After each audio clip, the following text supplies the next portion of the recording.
Welcome to Nerd Church. We are back at a full complement, full party. Good times. I want to do a couple things. First, I want to share with you that in the center of the table you can see a map that approximates the city where you currently are, which is Nantong. I don't want you to assume that this is a perfectly accurate map. I'm not going to be giving you access to this to be like, what's this building? We want to go there. But it's the closest thing I could find without major electronic architecture having to be done. Shout out to a new program I've been playing with online called Incarnate. It's a map builder. It turns out, as a 42-year-old father of two, I don't have the time to build my own maps in Incarnate, but a lot of people out there who have more free time than me do build maps in Incarnate. And then I can putz with them, which is kind of neat. So this is a slightly adapted version of somebody else's map, but it gives a basic idea of what the city looks like from the top. The three concentric rings, the arena in the center. Yeah, kind of cool. So that's where you've been hanging out for the last couple of days. We will be coming back to the main party in just a moment, but I would like to start with Pando. Yeah. And reflecting a little bit on what you've been up to. So about 48 hours ago, the group woke up in their room at the inn, or in your shared rooms at the inn, and found a note from you basically saying, "See you soon, fools." And as has happened before, you disappeared for a period of time. What I like to imagine happens when you do this, and we're going to do this collaboratively a little bit, but what I like to imagine happens is, as Pando's connection to the energy and sort of the spirit of the wild, there's a capital W wild, right? Like the classic fantasy, let's make this into a proper noun, so it's a big deal. Yeah. As you feel a connection to the wild grow, when you move into new areas that have substantially different ecosystems, I think there's a pull there for Pando. It sort of unlocks that part of a skill tree or awakens something in you. It's a weird thing to say, but I wonder if this will line up for anybody. In the morning after you've maybe had too much to drink, when you're hungover and like really dehydrated, when you first drink a big glass of water and you kind of feel it like reopening parts of your body, right? Like, yes. Like the water moves through and you kind of feel like things release and kind of loosen up and open, like they're like, thank God, water is back. I can function again. Yeah. Right? That's the feeling that I imagine. Like dry, cracked ground that all of a sudden has like Right. water going. Yeah. Oh, this isn't absorbing at all. Right. Yeah. This first water is going right through me. I just have to drink this extra water. Yeah. So I imagine it feels something like that for Pando. Like there's a part of her that's opening up or unwinding or something that she never realized was that way. It's just always been like that. But then she gets to a new area and feels this energy and it kind of goes, oh. And then there's this pull to be like, I need to go be in this and really immerse in this. Like that second cup of water, right? Basically we're like, oh God, I didn't know I needed this, but I need this. And so suddenly she disappears, right? She's just got to get out there. So for the last 48 hours, you have been engaged by this kind of wanderlust. And this is Just to continue the analogy, then you're so full, you're like, oh God, that first one is just sitting in here. So I imagine that's you just being immersed in it. Yeah, you played in the woods for a little bit. That's why it has to be a couple days, because the first day I'm like, what? you gotta digest it. Yeah. And there is a saturation point where at some point you're like, well, now I just need to come back. Like being out here is not doing anything for me anymore. The ecosystem around Nantong is interesting. It's actually, it's not as hot and tropical, or not tropical, it's not as hot as like New Orleans, but it has that river delta coastal vibe. So there's very much there's huge swaths of river to explore here. A brackish ocean river, a mixing point from an aquatic perspective, but then a lot of marshland, like salt marsh, that fades into low forest, and then to the west, to the west of the city, it rather sharply gets hilly and then arid, which is interesting. You don't. I would say. Well, maybe make a nature check for me. Will you make a nature check for me?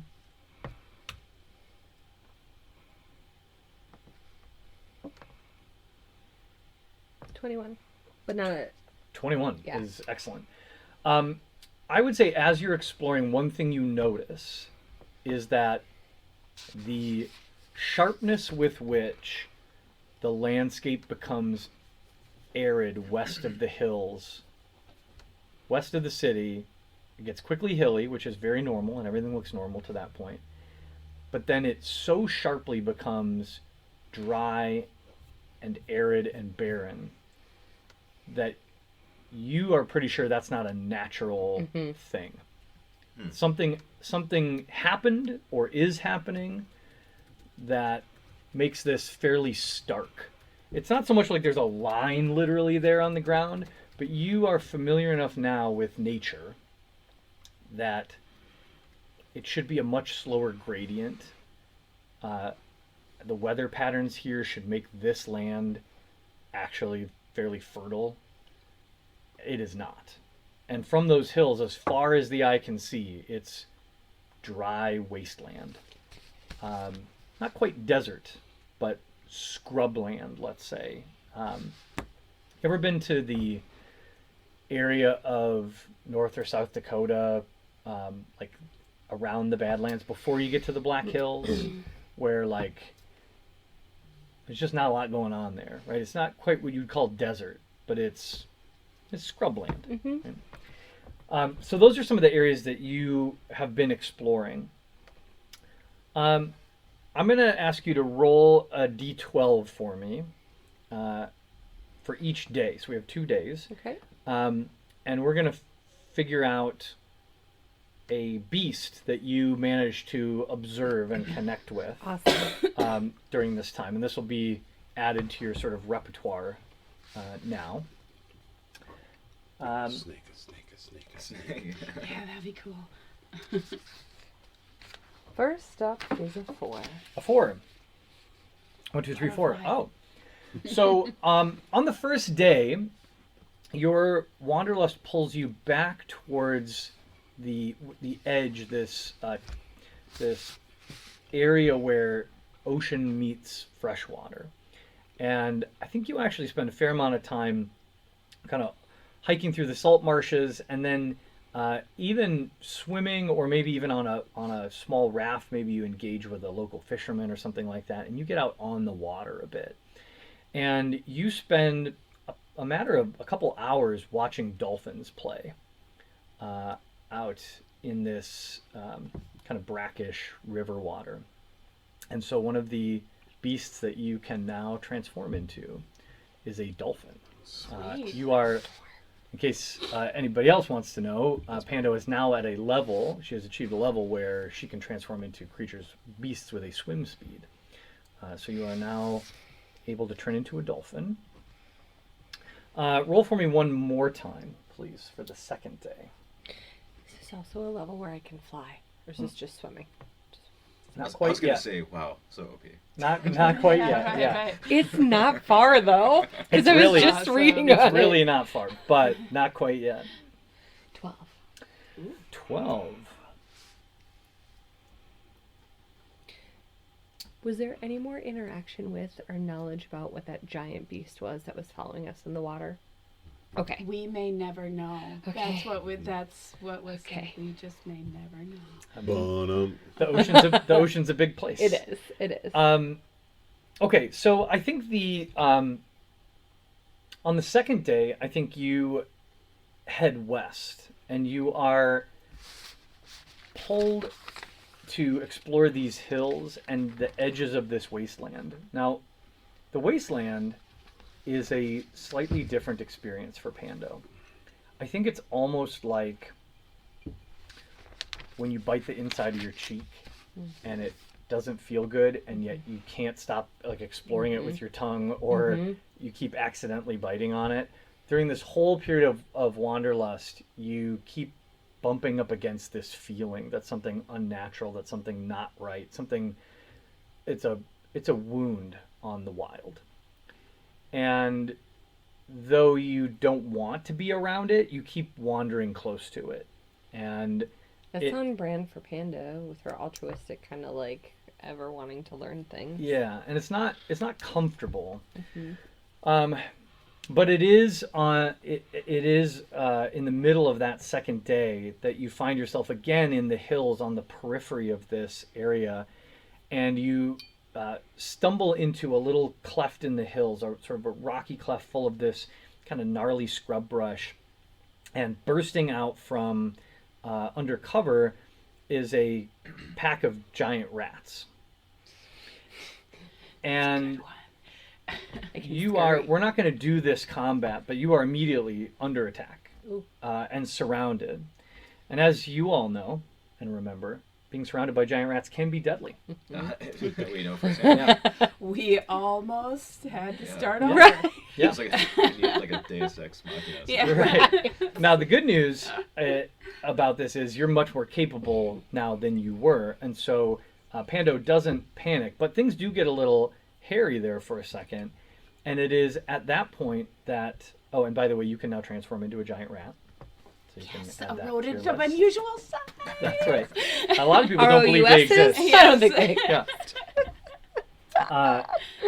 But it is about the time that things get a little iffy that stepping into that clearing is a massive female minotaur.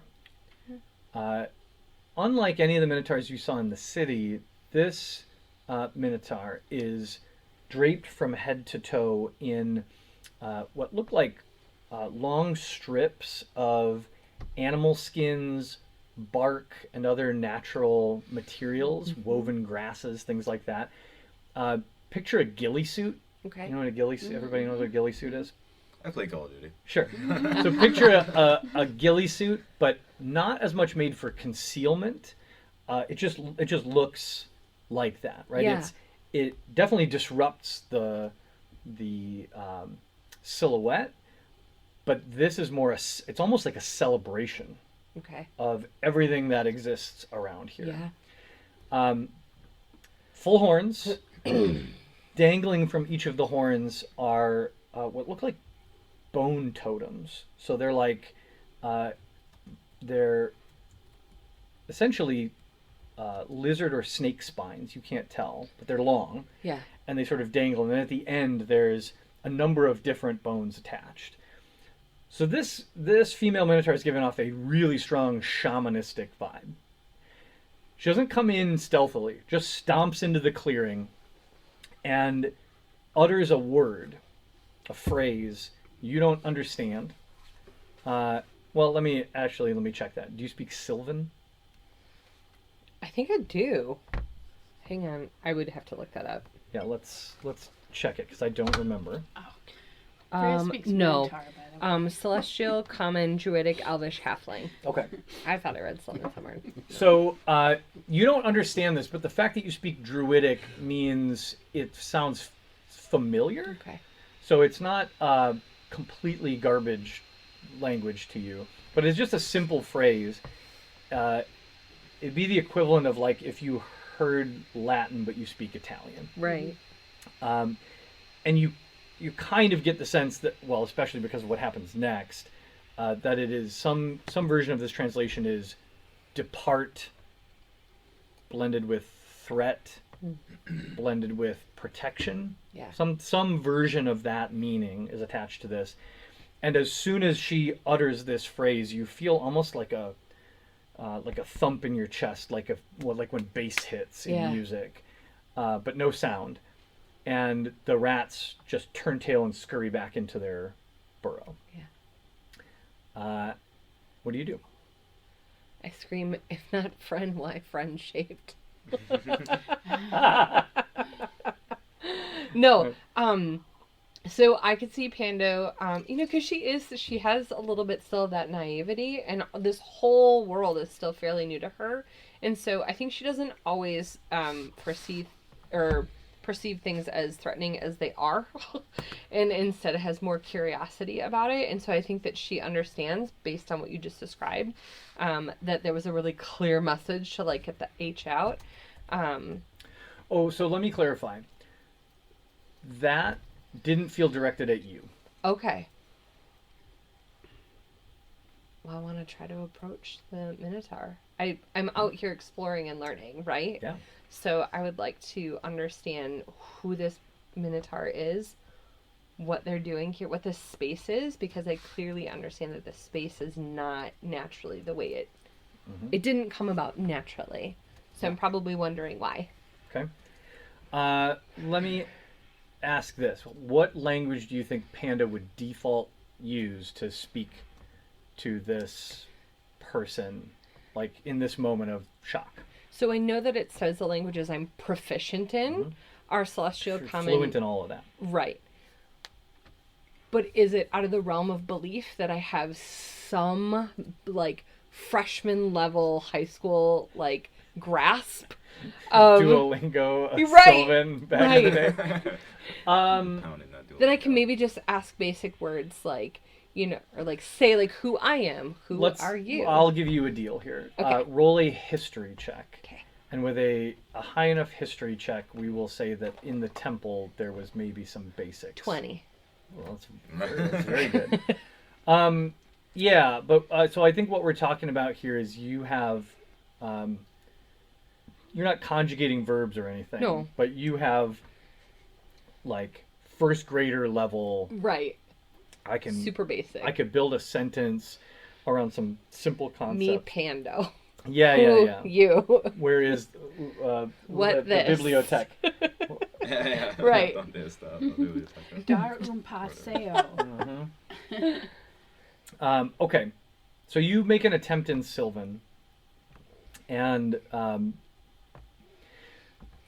this Minotaur takes 2 long and somewhat intimidating steps towards you and gets in your space and looks down from her nearly 7-foot height into your eyes, and in perfect crisp Elvish replies,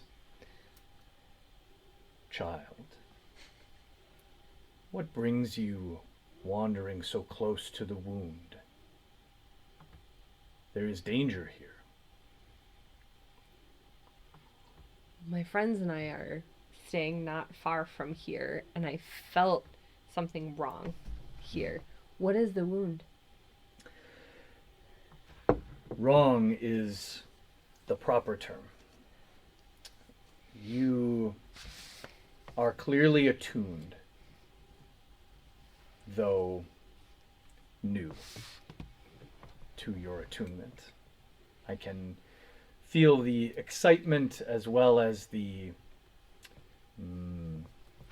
shallowness of your connection. The wound is a risky place for you at this time in your development. It isn't, nothing on Tellus is ancient anymore, but it is an ancient harm brought to the wild by a conflict between gods.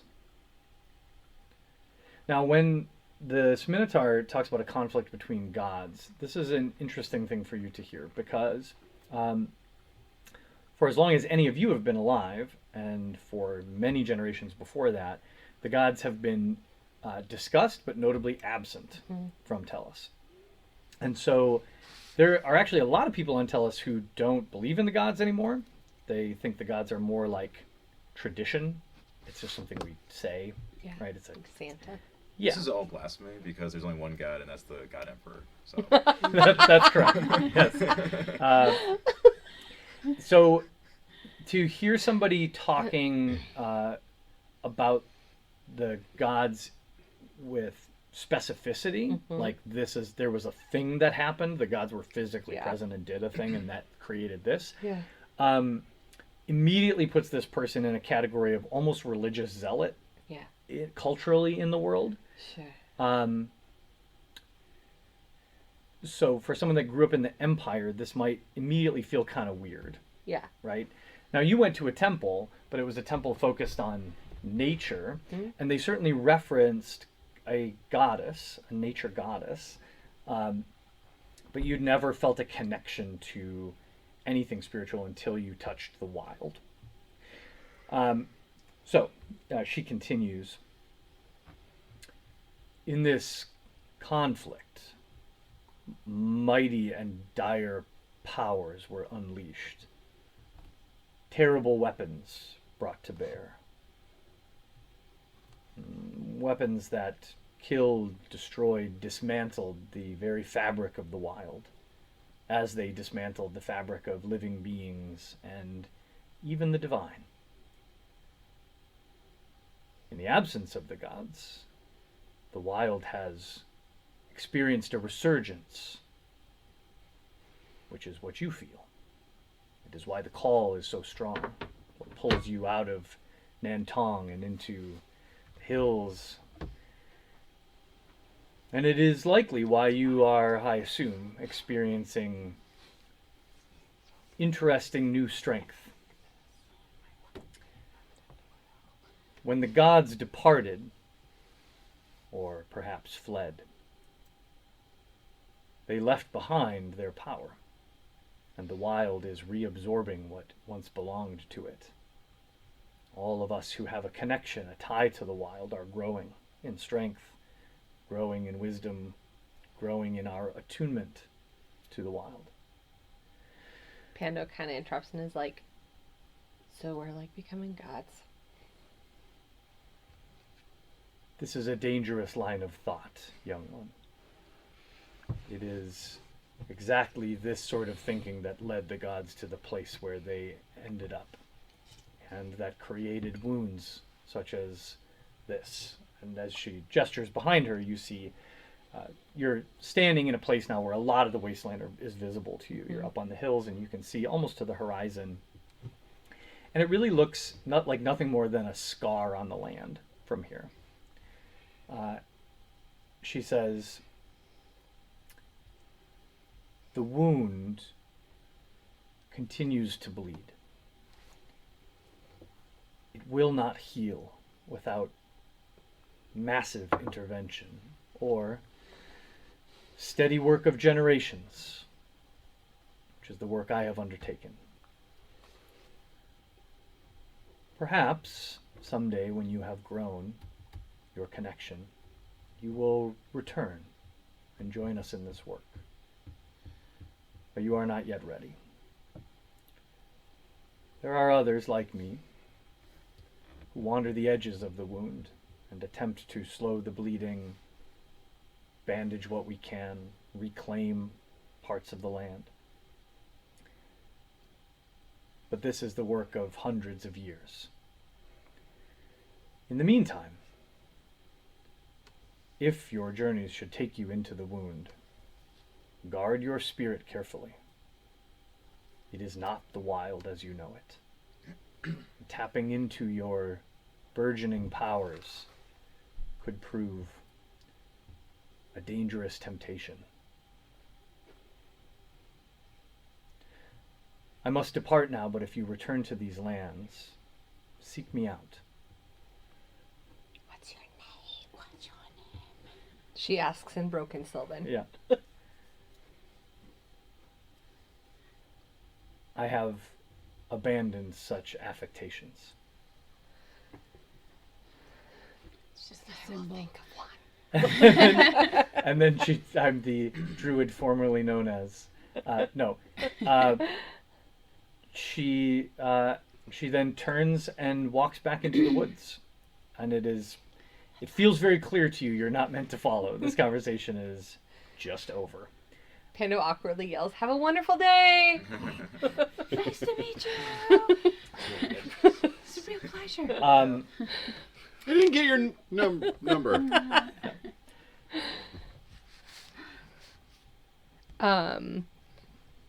So, Panda does a little woo!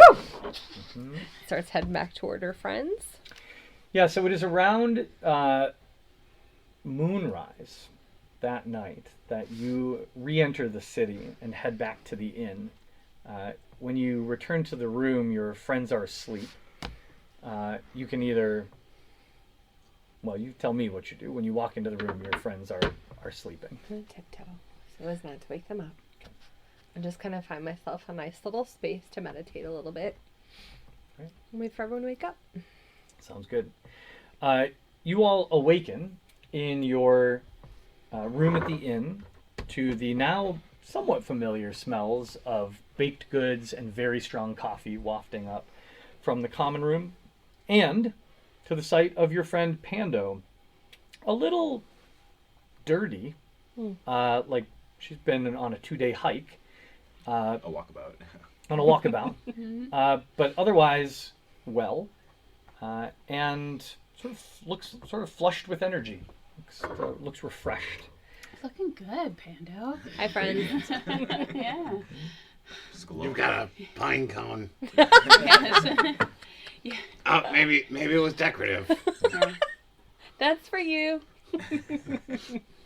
So I won't fill too much narrative for you, but I would imagine that maybe you all catch up over breakfast. Girl, I was humiliated in battle. I'm so sorry. It's okay. It happens. She was even very offensive to my pocketbook. Yeah, quite. It was humiliation that will be avenged. Pando, how much of your adventures do you share over breakfast? I tell them all about the dolphins because that's super exciting. I feel like Panda does walk, you mentioned the word like shallow or kind of like surface. Like she's, in my head, she's still super like naive and extraordinarily excited about every new. She's like, you guys, I saw dolphins. And then she tells them, a little bit just about the wound because obviously, like, we're all here and we might walk toward that or we might do something that encounters that space. And she tells them about her new friend, Minnie, which is the female minotaur. Minnie. And, but not with as much, like, doom and gloom. Okay. She's kind of keeping that close to the chest for now to think about that and to try to figure out what this, what it means to get to a point where she, like, from point where she is now to, like, mini level of, like, wisdom and badassness. Potom, I'd like you to roll a history check, please. Yeah, you got it. Do. It happens to be one of those things that I'm particularly good at. Oddly, me too. Except this time. He just is drawing a blank. 6. Yeah, that's too bad. That sounds familiar. There's like a tickle in the back of your brain when you hear about Minnie. But yeah, you just can't place it. The name doesn't seem right. Oh yeah, that's not her name. It's what I name her. For my diary. All right, very good. Well, you all are hanging out in town. It is the day after an arena day. So it's really sort of like a Monday. People are going back to work. There's not a lot of activity. Some people have slept in a bit, right? It's a slow start to the day for a lot of folks. But the city is up and operating. There's my cursor here. I will just remind you that of the map. Where did that map go? That's not it. I just say, guys, we need to get down to business here. I do think that our interlude has come to an end. There we go. There's my map. Are you waiting to go in the arena one more time? Well, Money is was this- too good. Is this becoming like the whiskers or whatever the cat? Oh, nips. Nips, that's what it was. Yeah. No, not a Is it nips becoming, is it time. becoming a This nips is situation? season No, 2's nips. it's not. Yeah. It's not. I'm Well, just so you're- saying. No. We You're a got week got away. business seriously Yeah. going on here. We gotta find this. Well, Gotta find this thing. Well, I mean, Air would always be down for more arena, but Yeah. Or Um, cash. What is that? What is that primary business? I'll remind you The of a couple. wilderness has clouded my Yeah, brain. yeah. I'll remind you of a couple things that you have going on. So, low level, you connected with a merchant and creator of fine things named Morana, Right, yeah. who is seeking rare components and relics, and is happy to pay you richly for those. Those are typically found in the ruins of Minotaur cities and fortresses and things like that that have been destroyed, that were destroyed in the conquest. You'll find those to the west, primarily in the wastelands. Kind of cool. You also, Potom made a connection with a representative of the Synach, who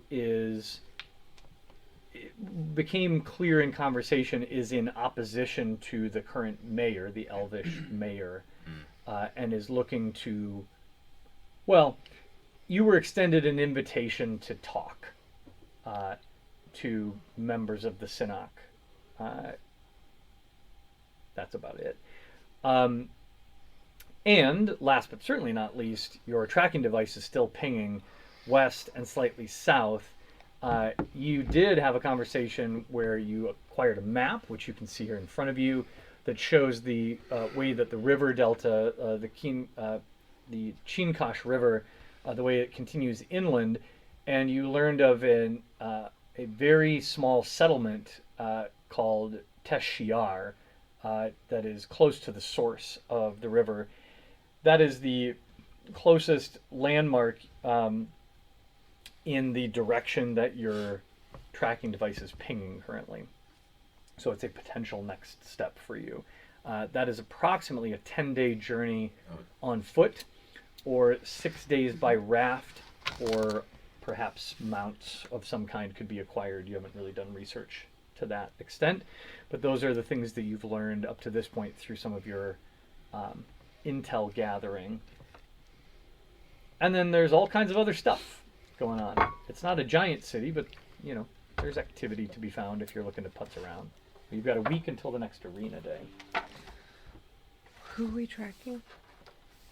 The Device. supply Supply chain chain of of evil. evil. That's right. Thank you. You're welcome. Yeah. Been a minute. So what the tracking device is pinging is something that Potom snuck into one of these Yep.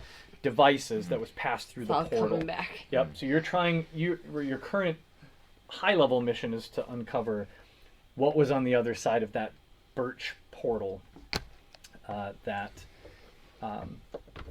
they were passing Potom's cage prototypes through. Okay. What do people think about treasure hunting? Well, the thing I is, think if we that's go when I west, just reiterate because west is dangy. yeah, if we go west, we can Money definitely is. do a little of that, but we can also be making our way down to where we're getting pinged. That's what I'm saying. Yeah. Yeah. I think we can do both. I'm just wondering, do you want to check in with the Synach, or should we hold that in our back pocket? I Yeah, sorry. I feel like that is a distraction. Okay. Okay. I think that if I feel like the troubles with the mayor will still be happening once we get back with treasures. I like this. I think what Frey would like to do is kind of poke around a little bit and see about renting a raft, on there, or about raft guidance. Down, Yeah. Just to just to kind of see what the possibilities are. So which way does this river flow? It flows out to the sea. Oh, okay. Okay. Hmm. So they'll be fighting against the river going in. Can That's right. is it possible to? Well, it's about 6 days. He said to go down. Yeah. So yeah, your quick conversations with people down by the docks. yeah. You have basically two options here. Mm-hmm. You can pay less to essentially like bribe fishermen to take you with them as they make their way up. You're going to be waiting on their convenience at times. Mm-hmm. But it's essentially the equivalent of hitchhiking your way up here. It's probably going to shave a couple days off the journey if you do that, but it's relatively inexpensive. You're probably going to drop, depending on your persuasion rolls and things like that, 10 gold a piece. There may be times for us to get off the boat and go look around too while they're fishing. Right, and that option gives you the flexibility to do that. Yeah. The other option is you can charter a raft, and this is basically like a small barge that would be pulled up the river by a crew. Mm-hmm. If you're chartering it, you will pay by the day, and the price of this crew is 15 gold per day. Oof. So It's a crew. it could eventually become expensive, but there are advantages to this as well. So first of all, it will get you to your final destination much faster. It's only you. You have reliable control over when you move and when you don't. Mm-hmm. You don't have to pay any attention to the process of moving, so you may avoid some hazards and things like that because this is an experienced crew that's been up the river quite a bit.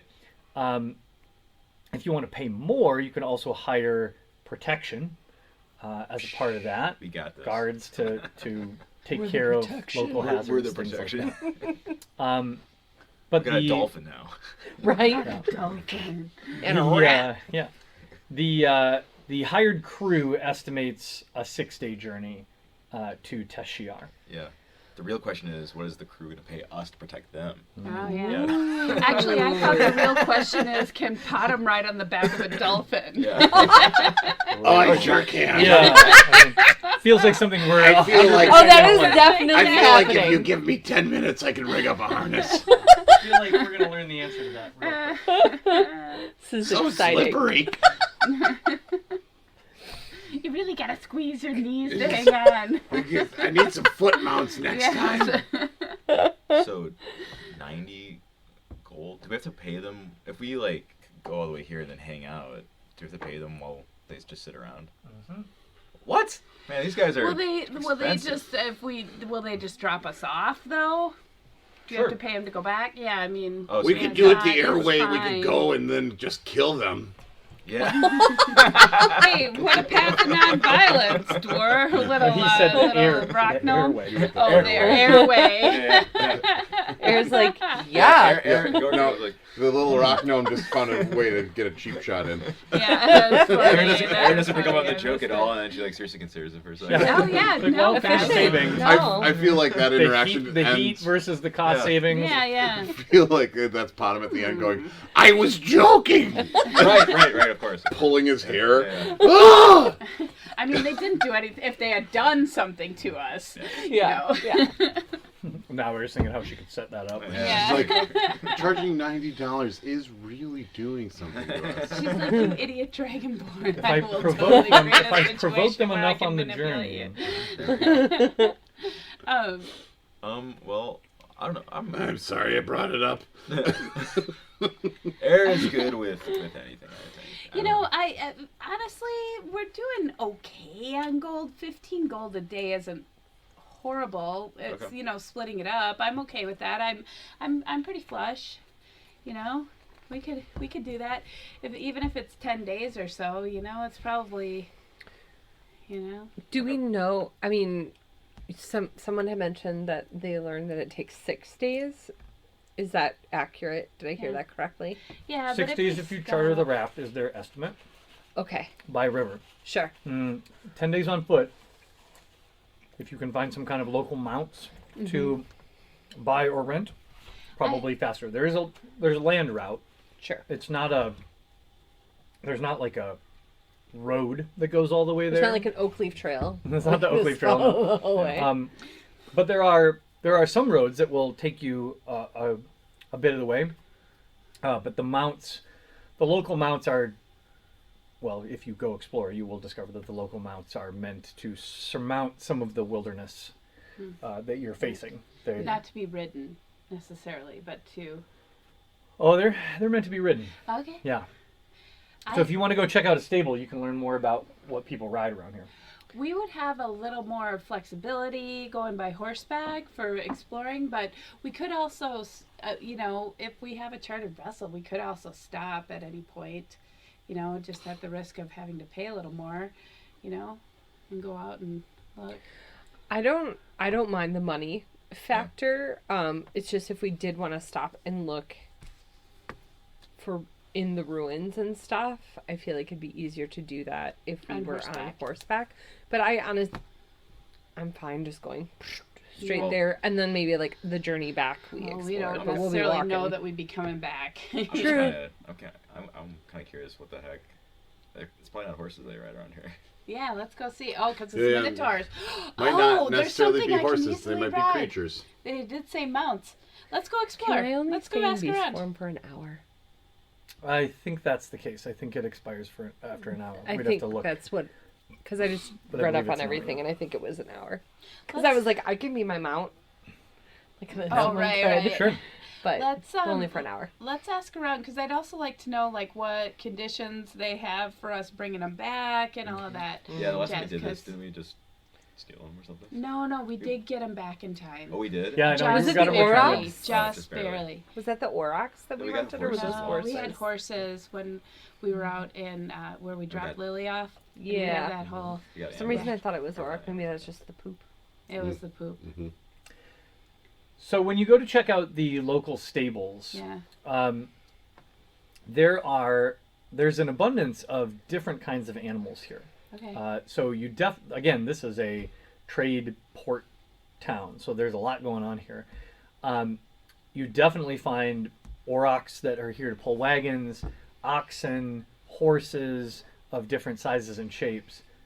But the local mount that is different and new to you, that is really meant for individuals choosing to journey out either into the marshes or through the woods. They are giant crickets. That is they amazing. are crickets the size of draft horses. Nice. Amazing. They are. Can they jump? They Do you have any regular sized crickets? You could ride with me. They are certainly big enough that that Potom you could ride with somebody else. They're not really big enough for two medium-sized creatures to. I mean, technically you're a medium-sized creature, I think, but maybe I could be wrong about that. Might be small. You're real little. But they, generally speaking, they sort of skitter. But they do have the ability to jump fairly long distances, which makes them particularly useful in the river delta area because their jumps allow them to. They do have wings, and so they can sort of flutter and glide. Sweet. Pretty long jump, so that lets them clear sections of water or things like that might otherwise impede. And they are. You are told they're not really fighting creatures. They're in fact a little skittish. So if you should get into trouble, you are encouraged to secure them to a tree or something before they bolt on you. They're not big fans of danger. But they do move fairly quickly. And they are not real smart, but they are pretty loyal. So once they're well trained to follow their commands, as long as you feed them their little bits of food on a regular basis, you are told they are pretty effective mounts and probably ideal for the kind of journey you're undertaking should you want to go by land. using the giant cricket mounts, it's probably a similar length journey to the chartered raft, about 6 days if things go well or you don't decide to take detours or things like that, based on the estimate at the stables. You can either buy giant cricket mounts outright for 50 gold apiece, or you can rent them for 5 gold pieces per day, but you must put the full 50 gold piece purchase price down as a deposit. So you pay when you get back, but so essentially the way it works is you buy them, and if you bring them back in less than 10 days, then you get some money back. If you don't, you can just keep them. Right. These are the best things ever. I'm totally buying mine. You guys can do I was whatever you thinking want. You guys can do it. If you want to rent it, that's okay. But we'll try to come back. But no, I totally want to. You guys see Pano just like face to face with one going, I'm going to be a giant cricket. Yeah. We're going to be such good friends. Please tell me that you're going to talk to animals. Oh yeah. Tell Oh me yeah. about No, animals. I'm totally talking to my cricket. I just need 10 minutes to meditate first. So let's get down to business. All right. No, So my if cricket. you're excited about crickets, Actually- the option you have here is you could get away with 3 of these if Podham's going to double up on one. Probably with one of the elves is the better situation. Or if you want the mobility of 4 and everybody to have their own mount, you can do that as well. Is he going to be able to handle it okay? It's a 50 gold or swing. is it too big for him to handle on his No, own? no, He he'd can be do fine. it. Yeah. He can do it. So that's Sweet. well, and you've got a steel defender to bring right. along with you here too. Oh, So yeah. you could double up with the steel Steel defender. defender, yeah. This thing can handle Sure. one of those. Okay. They have sort of a modified cargo basket kind of on the back that can either be sort of a palanquin vibe where people sit in it, or it can be like loaded up with baskets and crates and stuff like that. Yeah. But the steel defender can get strapped on there just fine. Otherwise, you'll I be also sort of feel like the Steel Defender is the thing that actually rides while Podham is in his chair on the Steel Defender. sure. Oh yeah, okay. Or I was just gonna a- say Right, in his it's bed in the tiered, yeah. basket. Nesting Right. doll. Right, Taking a Podham is the nap one in the that's in the basket. basket. Podham's Yeah, up he's a- high. A little nap. Yeah, Ride! I like it.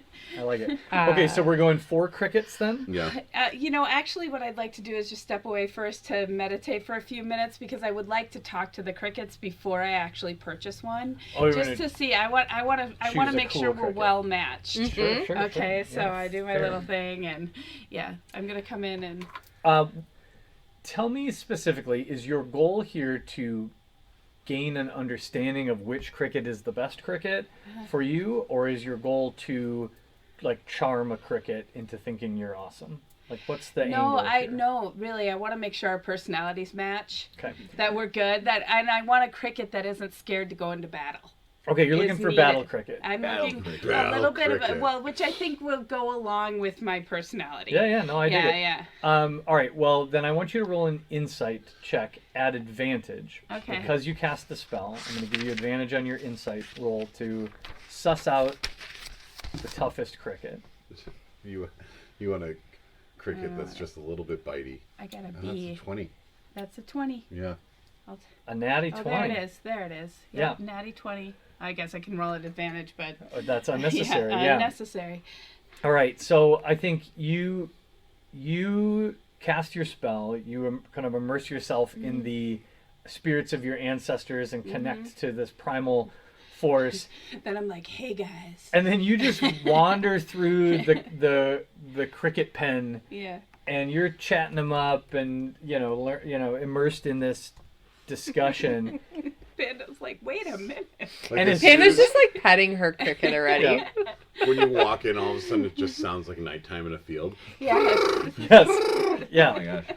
Yep. and it's loud. These are big. Oh yeah. These are big. So They're it's like all wearing earmuffs. elevated volume, big time. You Like, got all the workers The running building around being like, shakes. shh. I mean, that is the other thing too, that I want to know that my cricket has the ability to be quiet.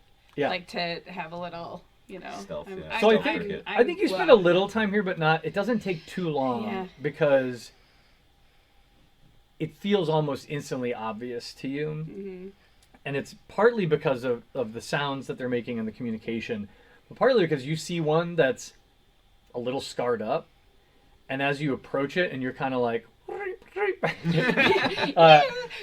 this thing like skitters forward to you and literally headbutts you. Yeah. Aw. It's My just- kid. and not light, like Yeah. hard, like coconuts knocking Yeah. together, and you're like, Sign of affection. yeah, and it's like, yeah. You kind of, so there's a vibe there right away, and with some communication with the handlers, they're sort of like, yeah, this thing's been in a scuffle or two Yeah. out there in the woods. It's not like the alpha or anything. That doesn't exist in cricket world, but they're like, this thing's been out there in the wilds and it's come back, and that's where these scars and stuff.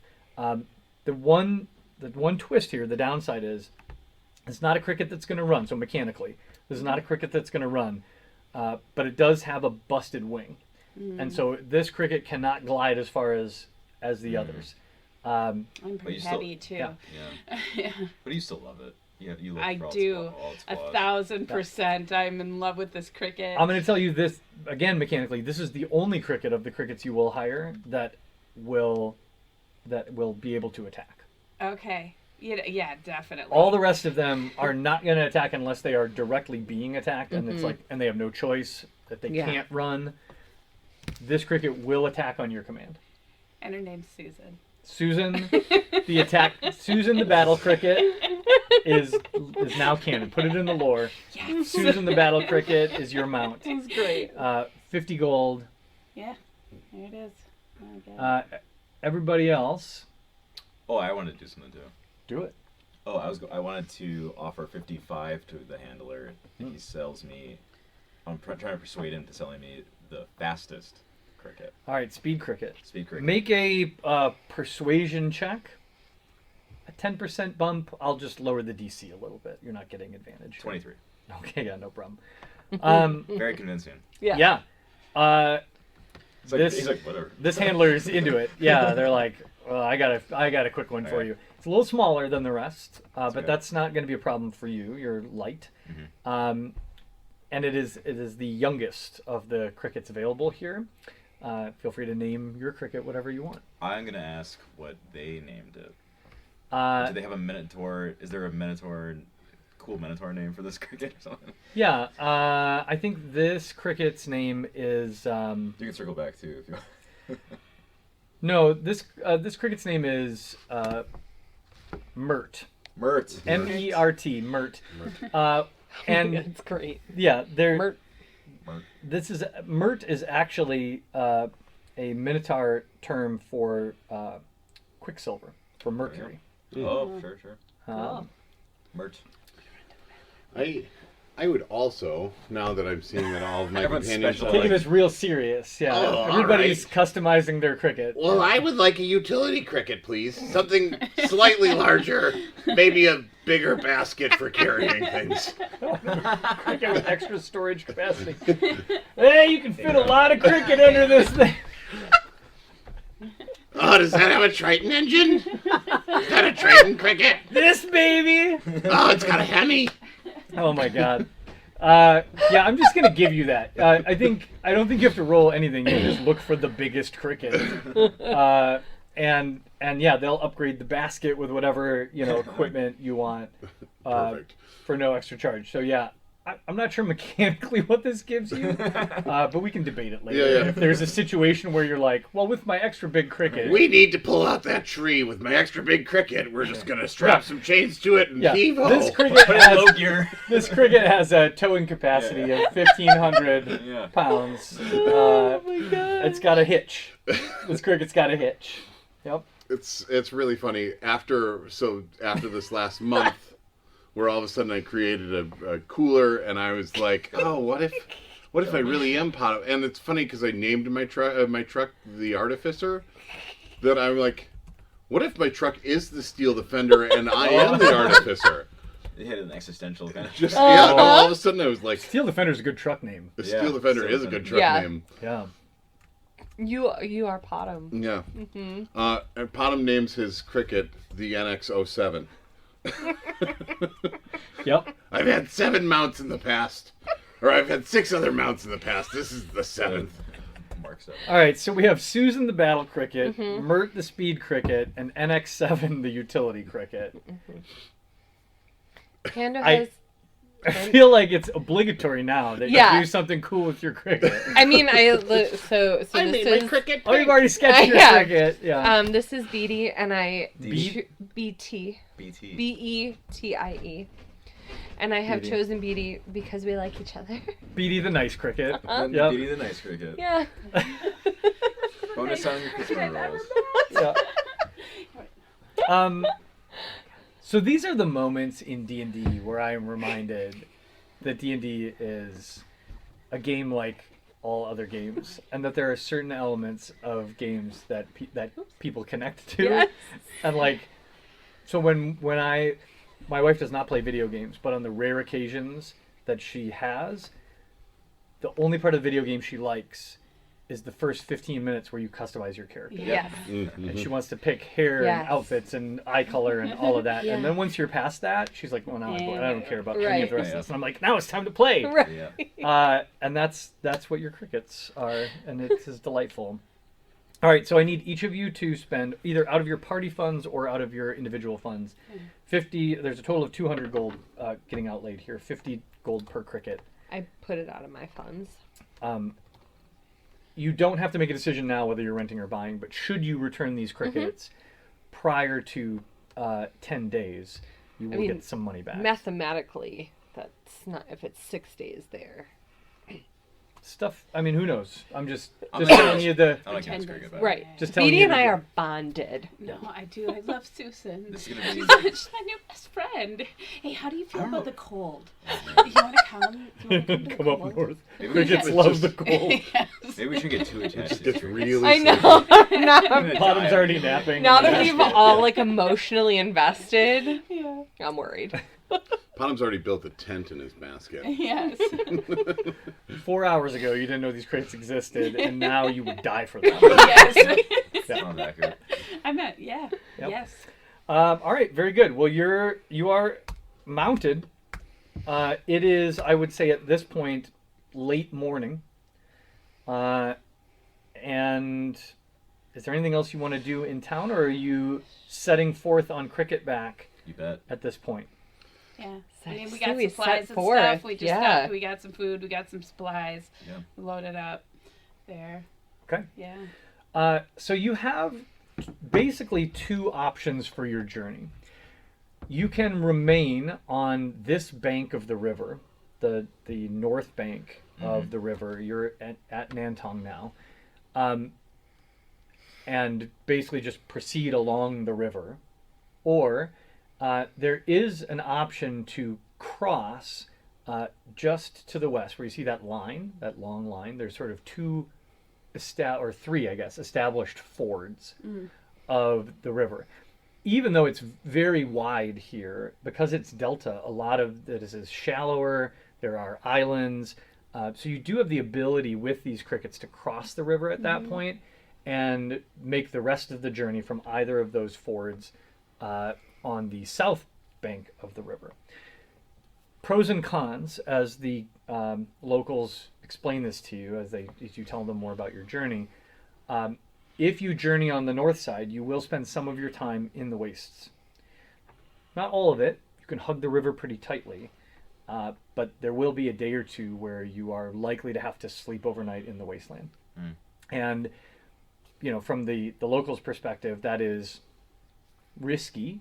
There's very little food or forage or things like that, and there's almost no shelter. Alternatively, going on the south bank takes longer. The fording itself will probably add a day to your journey. But on the south side, there is no wasteland. So it's all either salt marsh, forest, or hilly territory. And where's the You treasure? know we're I was a gonna wasteland say, all I day. think Yeah, it the seems ruins like and this is treasure. probably up there. The ruins are predominantly in the wastes. Yeah. Totally. Say And no Pando more. has an We internal go to the waste curiosity anyway. about Yeah, the yeah. If there wastes, weren't so ruins. she's opting for wastes. Okay, Yeah. so we're going north bank. How do you feel, Pada? Sounds good to me. Let's take a quick pause here. We are back. At the from ready. break. Yes, all the crickets are ready to go. Susan, Mert, NX07, and BD are chomping at the bit to head out as you take the northern route. You leave out of the west gate of Nantong just before noon. One last little thing. I don't do consumables much in our campaigns. And we thank you for it. Yes. However, before we start long journeys of different kinds, I am going to ask you to make small investments here and there to just account for some of that stuff. So I'd like somebody to blow through 10 gold here. I can. Okay. Oh, okay. To cover Thanks. food, traveling supplies, Yep. re-upping your ammo for various things, whatever that might be. Could I since we're at the store, could I just buy some rope? I'd like a big rope. Yeah. Yeah, for sure. 100 feet of rope, 1 Yeah. gold piece. Okay. Easy. Yeah. Readily available. All right, we're going to begin this journey. Best case scenario. This is a 6-day journey. You're going to roll a d20 each day on my random encounter table to see things that may happen along the way. Some of those things may benefit you and speed travel up. Some of those things may slow you and cause this to take longer. Some things may be dangerous. Some things may be interesting. That's how a random encounter table works. So we're going to rotate through who gets to do the rolling. Who would like to roll for day 1 as you head out to travel? I'll roll for day 1. Okay, let me just do this real quick. What's, out of curiosity, and you can tell me to not, but I was curious what stat block you're using for the crickets. Giant lizard. Okay. Yeah. So if anybody wants to see I was just curious. Yeah. how your crickets are equipped, Not giant grasshopper. no giant lizard stat block, but they have +10 to the giant lizard's movement, and they have a special jump ability. Okay. So for Panda, would that be the stat block she uses if Yes. she were to? Yeah. Okay. Mm-hmm.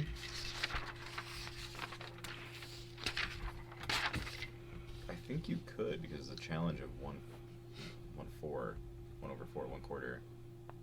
Right, so that's within. Mm-hmm. Yeah, she can go up to 1, That's right. which is I bonkers. just have to have right. seen them. So I have this growing list of Right. every time we're somewhere, and I'm like, what animals do we see? Yeah. And I'm taking notes. There we go. And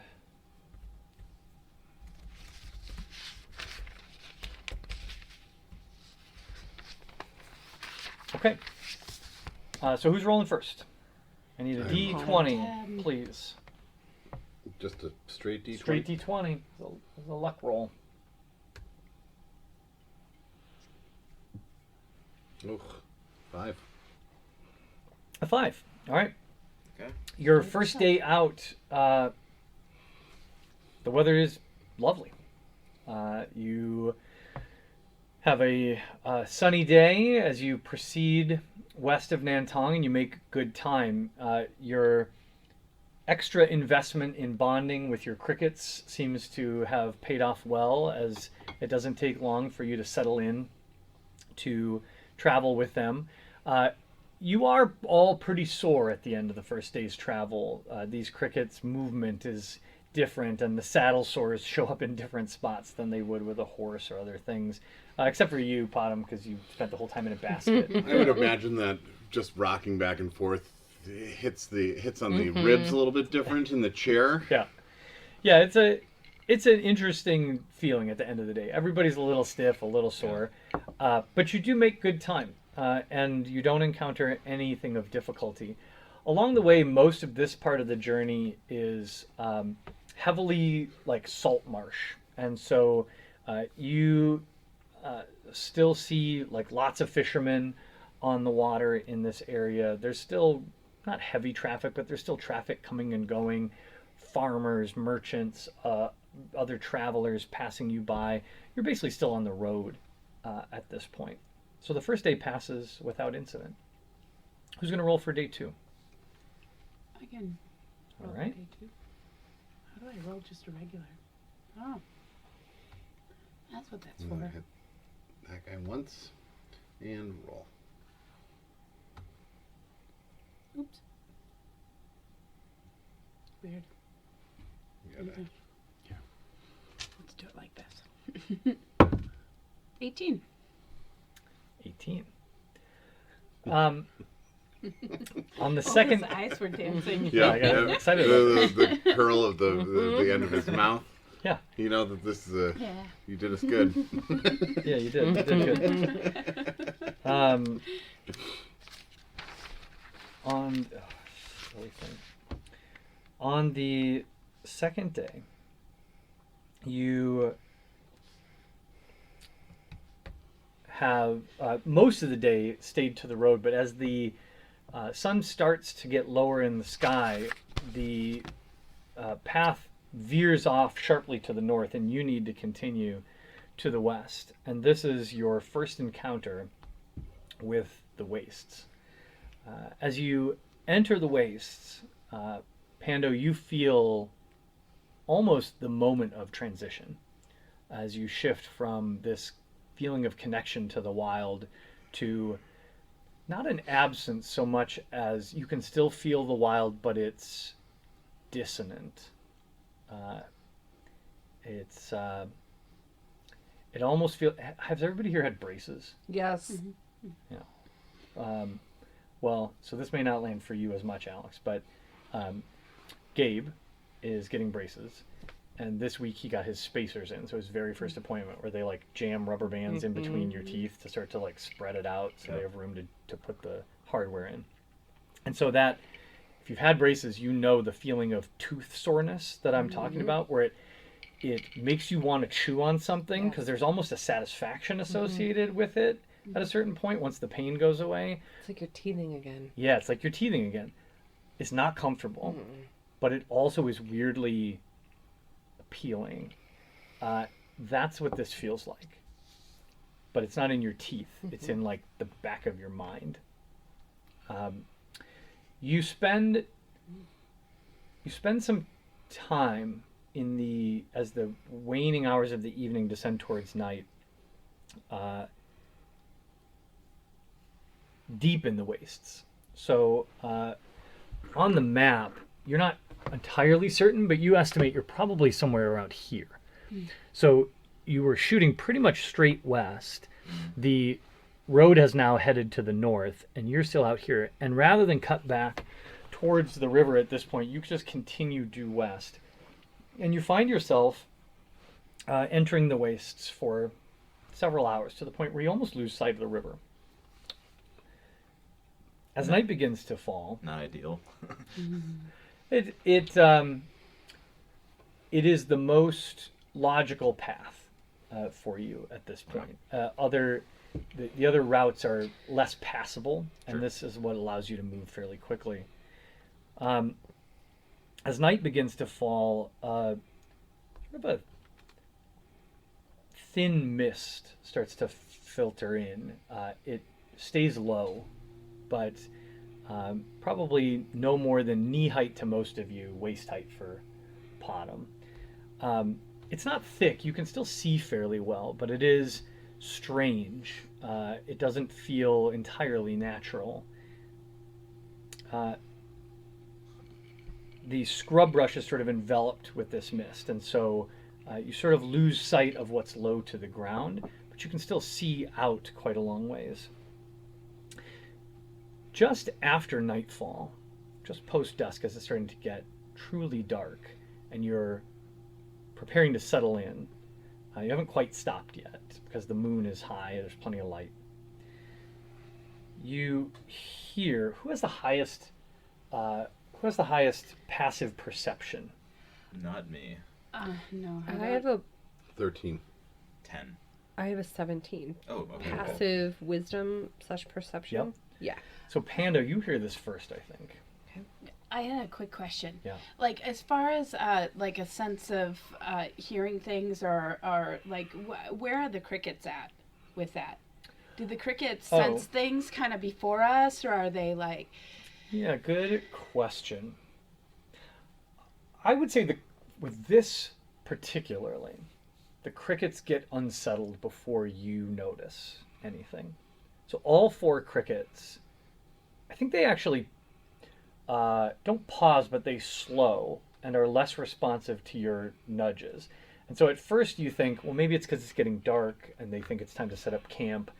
But it is maybe a minute or 2 later, Pando, that you hear something. It's sort of a rhythmic pounding that can be felt first through the ground, which is what the crickets were responding to, but then you hear it audibly coming from the west and slightly to the north. Is it similar to like the pounding that I felt when the Minotaur spoke? No, this is a sound. Okay. You definitely hear a sound. You don't feel it at this point. It sounds like a very distant doom, like a pound, like something massive hitting the ground.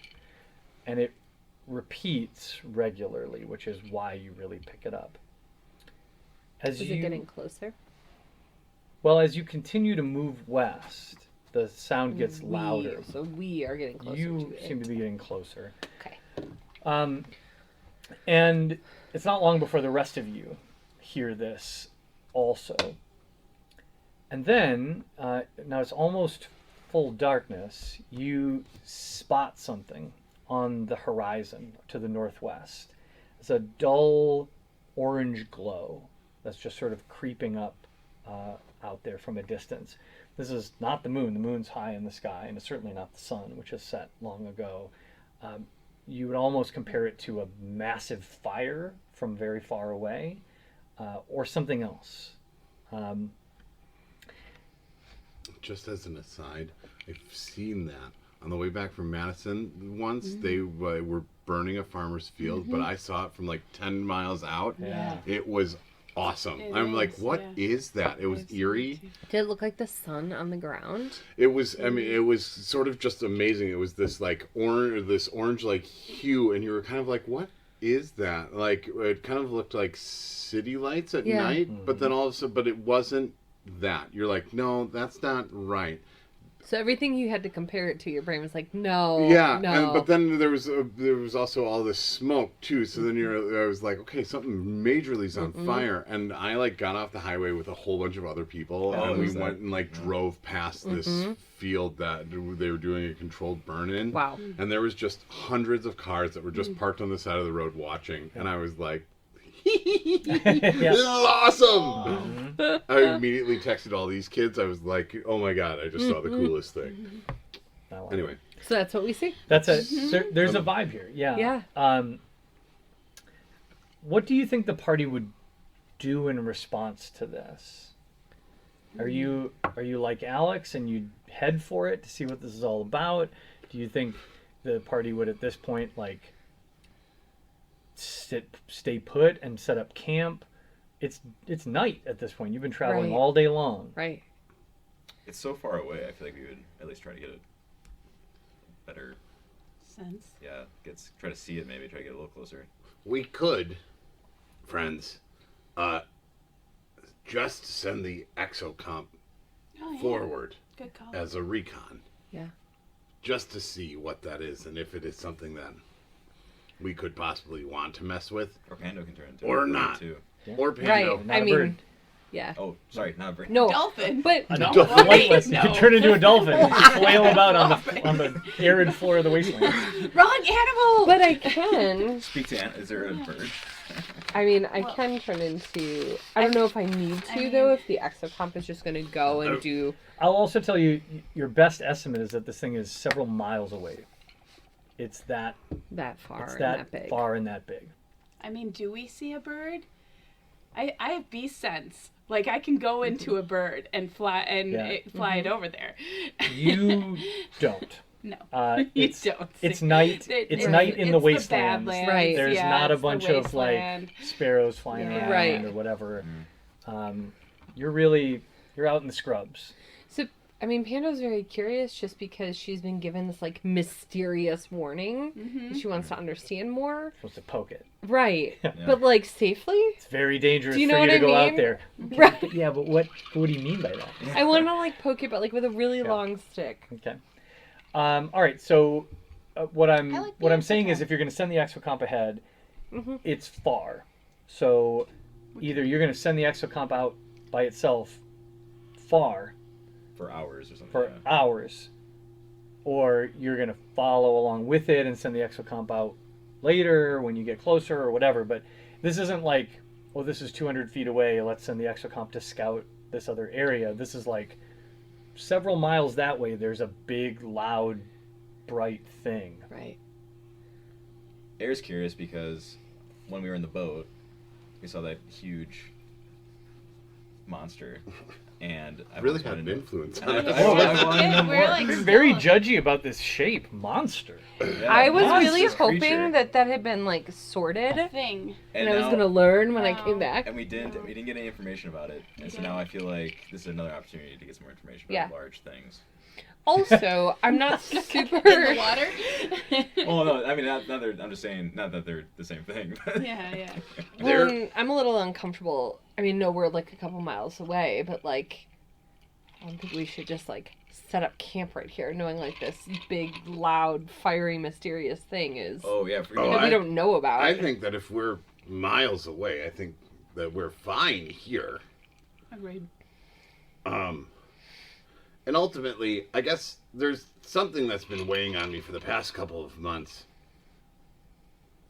When we went to fight that battle with the rebels, the exocop found me Mm-hmm. without direction. Yeah, And it's something that has perplexed me very because, well, sentient thing to do. I haven't Interesting. I haven't necessarily Interesting. programmed that into being Mhm. something that it does.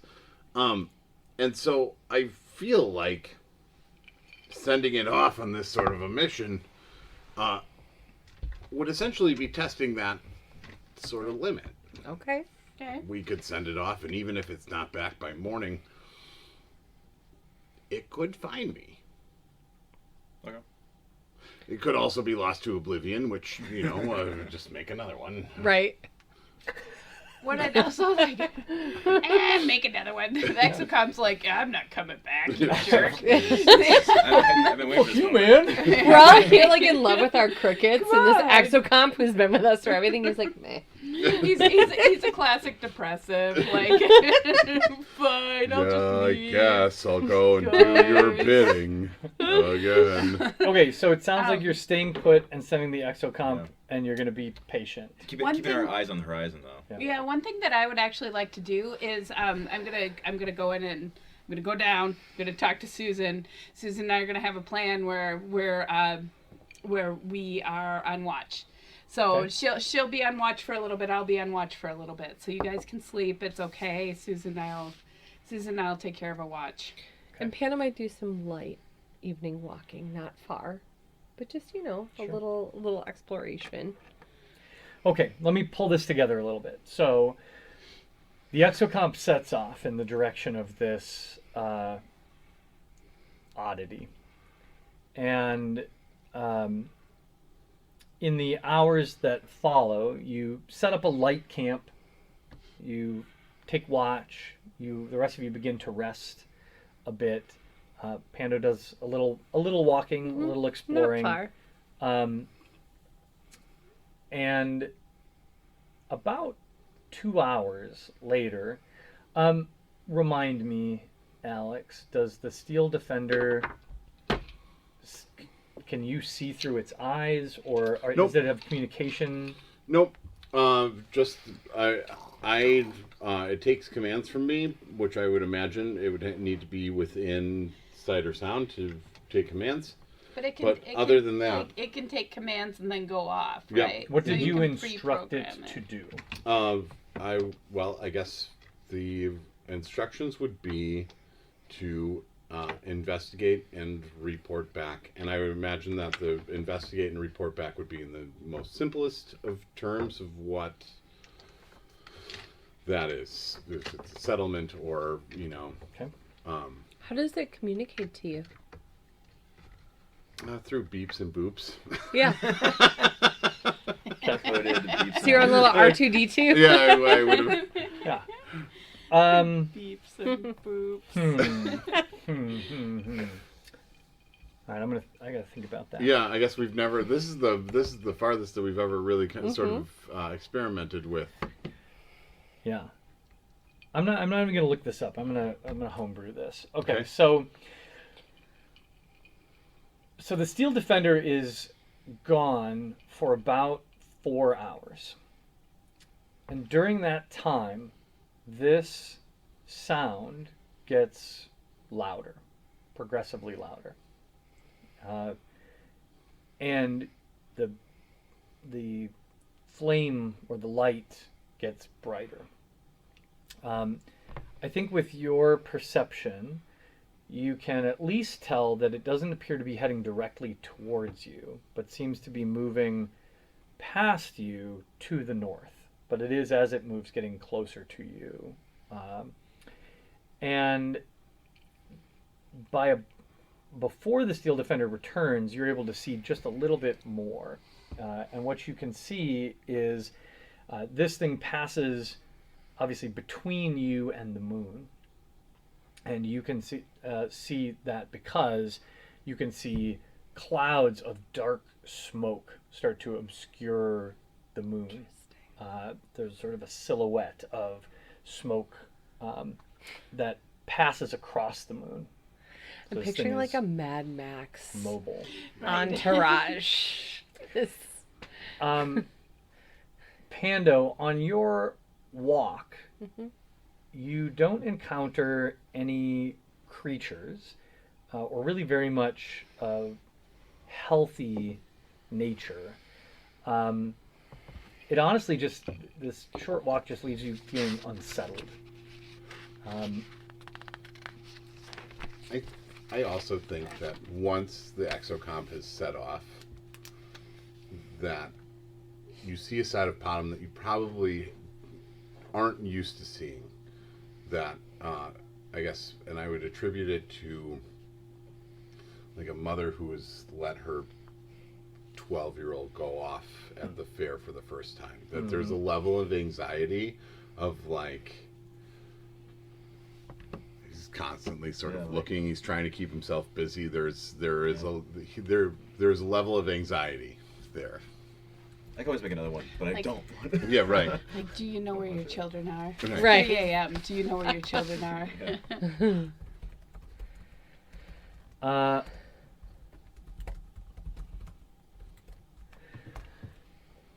So about 4 hours later, the Steel Defender returns to your campsite. At this point, the oddity is roughly due north of you. And the Steel Defender returns moving at top speed. It is coming back as fast as it possibly can, which is not typical. Typically, if it's moving long distances, there's a normal pace it would use. It is in a sprinting mode with the equivalent of what you all would do if you were using your bonus action to dash. So it comes racing back into the campsite and immediately heads to you. And it actually takes a minute before its beeps and boops are intelligible to you. Like it's talking really fast. That's also new behavior. It's almost, you know better than this, because it's not possible, but it's almost like your Steel Defender is experiencing fear. At a certain point, you kind of catch up to the beeps and boops that are coming out of it, and it starts to describe its journey. It basically repeats back to you, reports out on what it did. So it starts with a very boring report. It gets very chronological very quickly and sort of goes back into its normal behavior mode. And it reports about a boring, I moved this many yards across the waste in this direction. I adjusted my heading to account for blah, blah, blah. I continued at this pace for this amount of time. Yep. And then eventually it describes acquiring a visual estimate of distance based on its sensors compared to the target.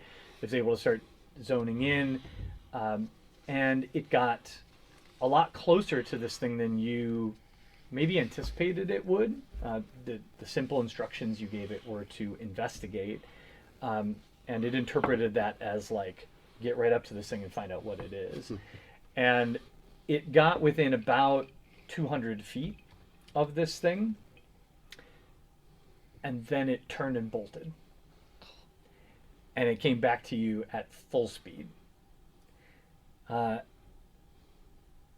While your Steel Defender cannot, in real time, give you visuals, it's not like a Warlock having a familiar or something like that.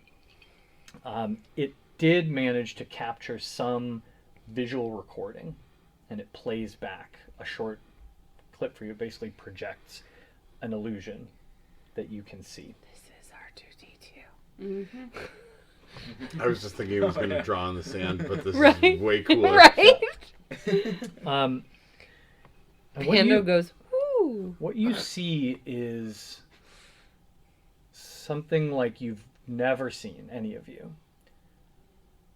But there's an off chance that Potom and Pando have heard of it. Should we roll? Really just Potom. Potom, I want you to roll a history check. For the love of jeez. Yeah, you know what? Freya does have a +2 on history, and she was well educated as a princess I have a of plus- Brogar's I got a +5. clan. Anyway, sorry. 9. Okay, I mean, or not. anybody else can roll this, but the DC was lower for Potom because of his past experience. Oh, okay. Right. So anybody else who wants to roll a history check is welcome to. You're all seeing this at the same time. 22. I have a 12. Okay, so with a 22 is exceptional. With a 22, I think Freya does connect the dots on this. Here's what you see in the illusion. As your Steel Defender got close, they came across what almost looks like a massive steel, stone, and wood fortress with towers and buttresses on a broad foundation of stone. But unlike a typical fortress, this is elevated about 50 feet in the air and is situated on top of 3 massive metal legs, like a tripod almost, of mechanical legs that one at a time are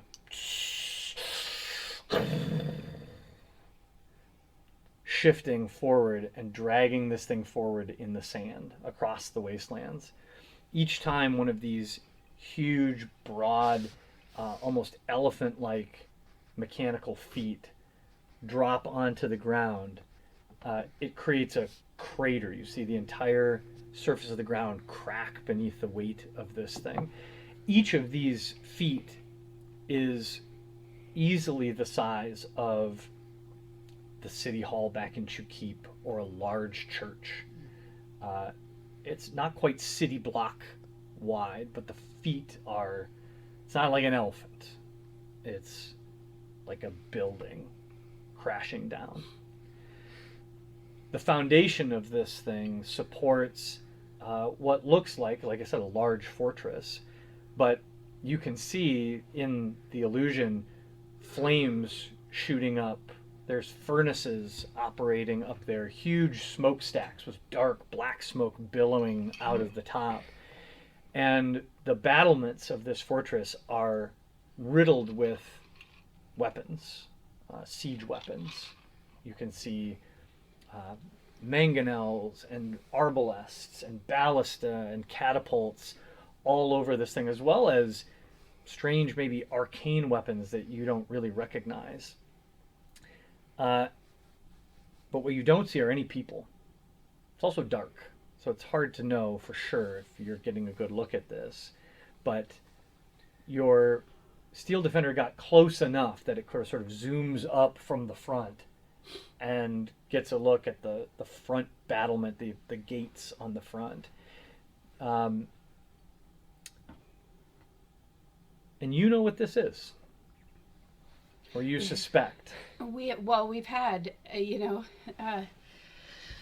my father told me about this. It was in the study of my Art of War class. You've never seen one, but this looks to you like the stories you heard about massive war machines assembled by the Empire near the end of the last Great War, as they were starting to run into a deadlock with the Dwarven kingdoms. They assembled architects from the Minotaur vassal states and powerful wizards from the Empire, along with a variety of other specialists. And they constructed artificers, and they constructed these huge moving fortresses. Almost like a battleship, but on land, that were self-propelled. You know that they are powered by something extremely dangerous. They were incredibly expensive to build and proved very difficult to control. So very few of them were actually constructed, and really only one did they ever manage to transport to the other continent across the Great Sea. You don't know what happened to that moving fortress.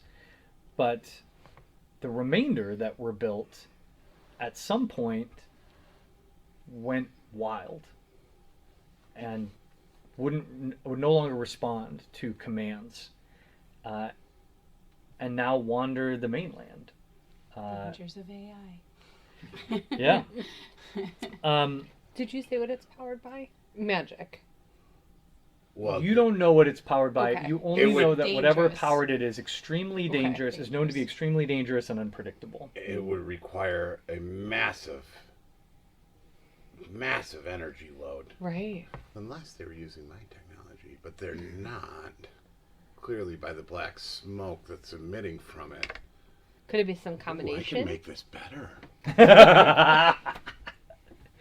If this Forget the if credits. if this is wild, forget that ship that we let sink. This is a far better investment of our time and energy. If it's wild. How do we tame it? I didn't. Axocomp, could you play that back again? And this time, That's Autumn like is going recovered to footage. just look for any living being Okay. on. Make an investigation check. Oh, for the love of God! This is my Start. second natural one. You're I rolling think like you should Katie and start- me. Yeah, 8. right. I passed it on to you. You should start using a manual. Yeah, so the footage is, while revealing, it is a little grainy. The Exocomp's not equipped with like night vision and thermal scanning and all of that kind of stuff. Not It's yet. basically Note playing. to self. It's basically playing back a segment of its visual memory. And again, it looked at this and then it left fast. So that there's a lot of blur, a lot of motion blur in this footage, and you're really not able to see clearly if anything living was up there operating on the battlements. Besides which, the angle here that the exocomp was looking at, the foundations of this thing are 50 feet in the air, and the battlements much higher. And it's huge. It could have been populated by hundreds of living beings, and you would have no idea from what the exocomp was able to see. So I think it's worth checking out. I'd love to see what Oh, up yeah. close. Oh, yeah. my battle equipment tutor was really, really into these.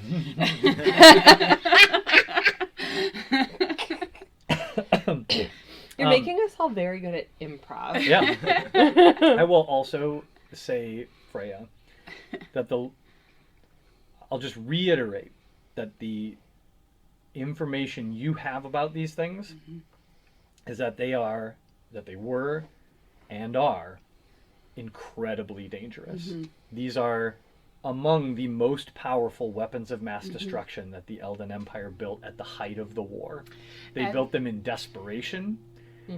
They built them at incredible expense, and then they went crazy. Yeah.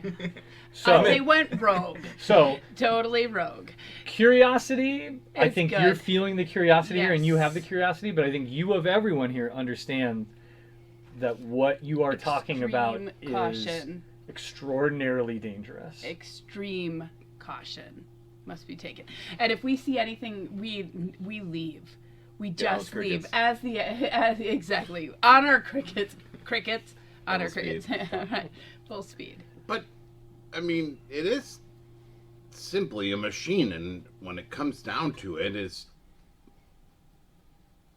machines can be controlled.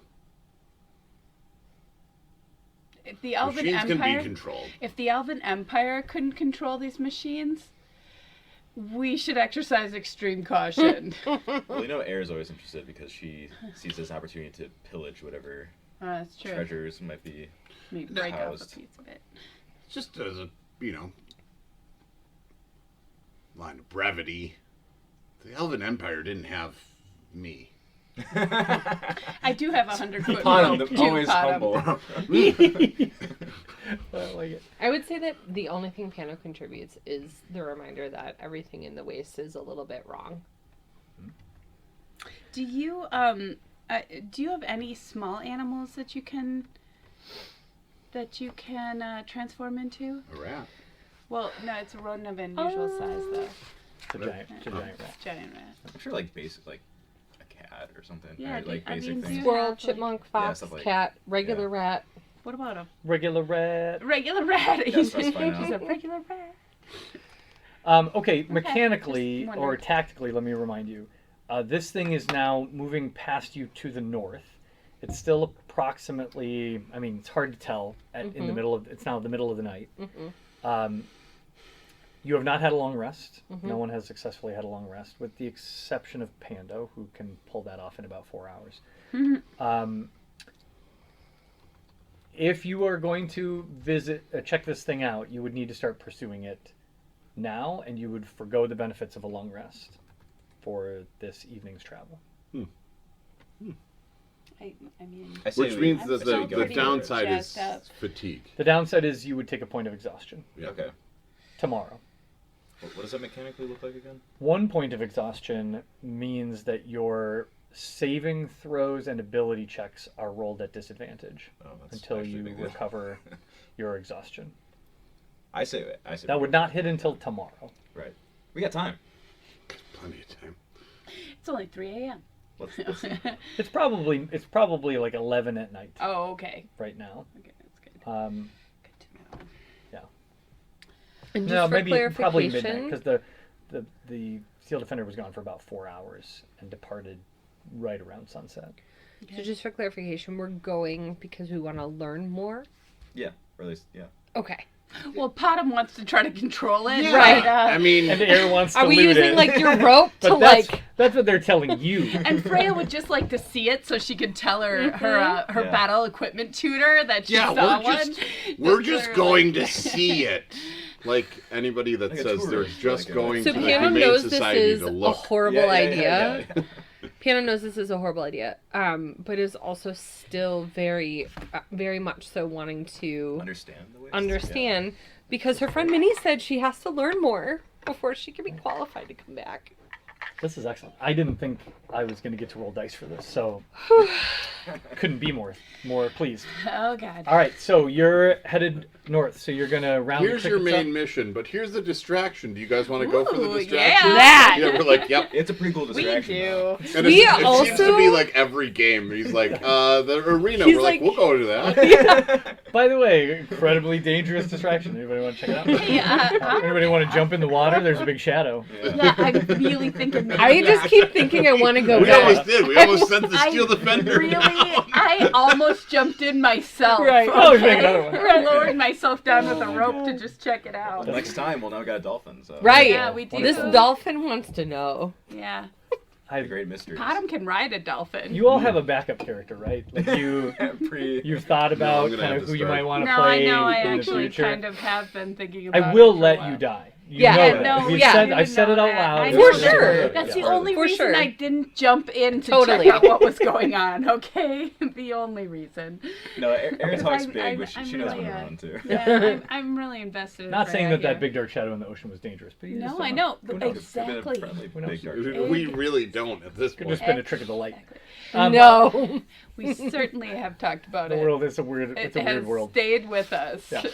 All right, so we're headed north.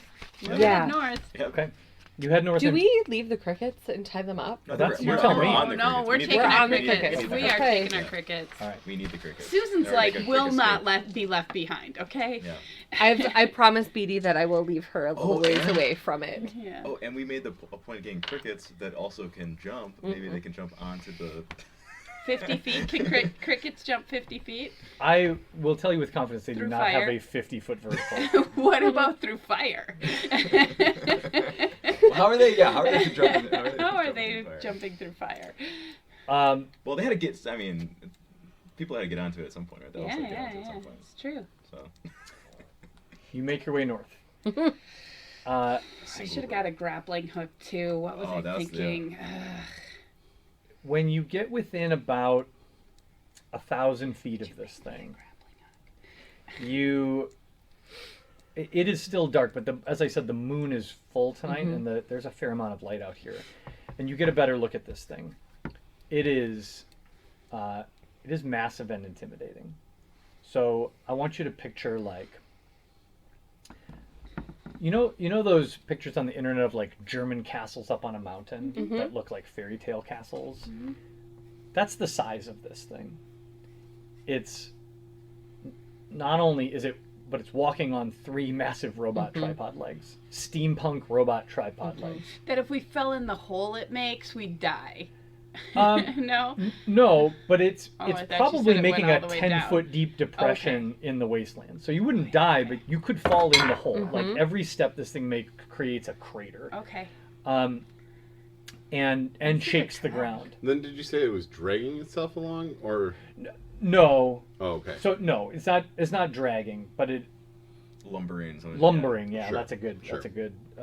term for this. I'm picturing a mix between like Howl's Moving Castle and Yeah. like Man in the High Tears of the Castle. Kingdoms, like Boakin, like Yes. on top of the talus. Yep, the battle talus. Yes. Yeah, it is. Some morphing of It that. is that vibe, and it is. It's not as chaotically built as Howl's, right? It's not just a ramshackle Okay. assemblage of If Hal stuff. had a plan.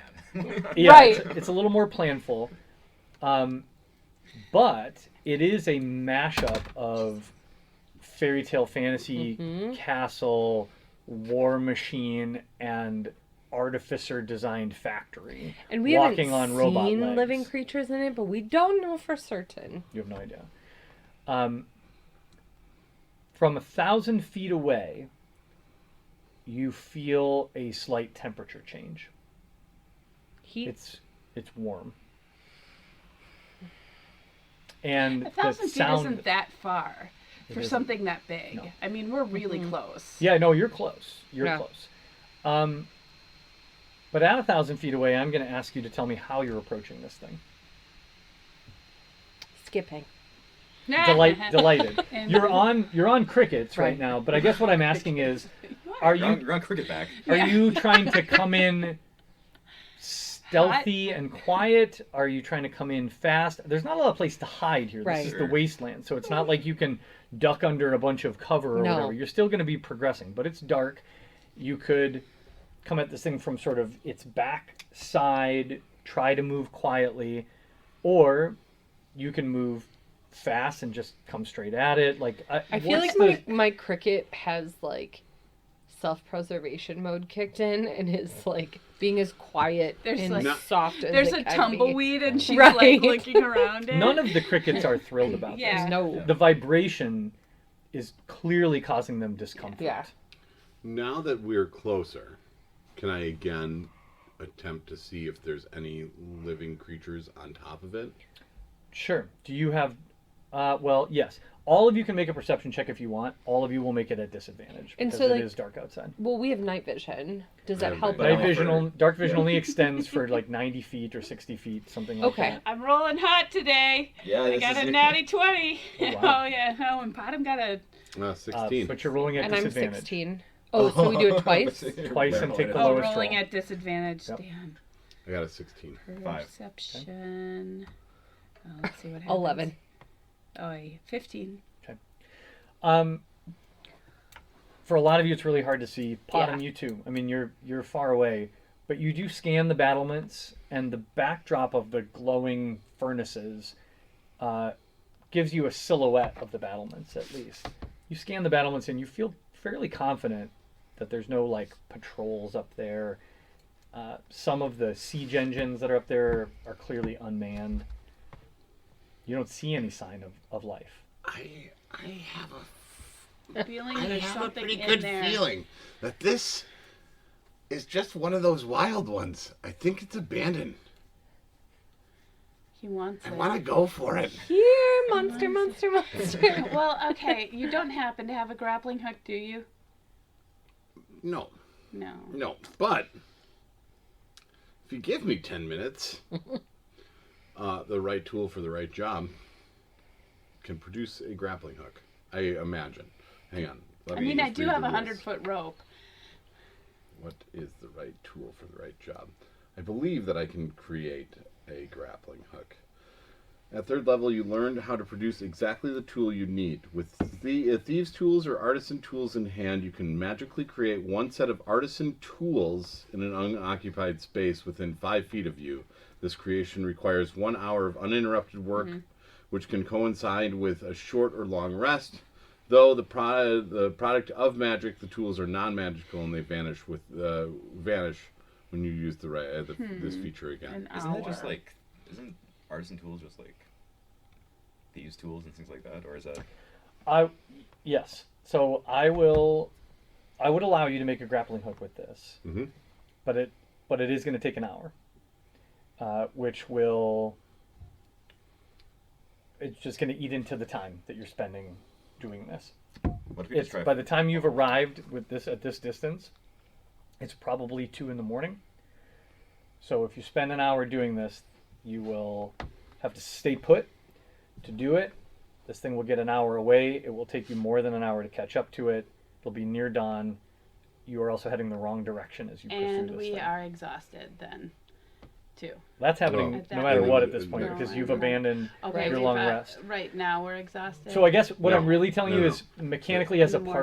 party, this a delay now is going to guarantee that this costs you an additional day of travel. Oh, well. That's the worried price. about Yeah, that. well, no. So, do you want to? Should we try to get a little bit closer first? Do you want to just come on to Susan with me, and we can try to get a little bit closer, just Well, to check it out? Can first? we do that Or where you? I can sit in the basket and work on this while we keep pace with the? Sure, but if you choose to do that, I'm going to make you roll to see if you're successful. Okay. It won't be a high DC, but I'm going to make you roll to see if you mess it up Okay. because you're being jostled and riding a cricket.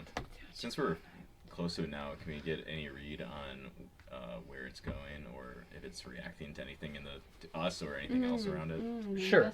So the bearing is pretty easy to tell. It doesn't seem to be changing direction. It right now it seems to be making almost a beeline for Nantong.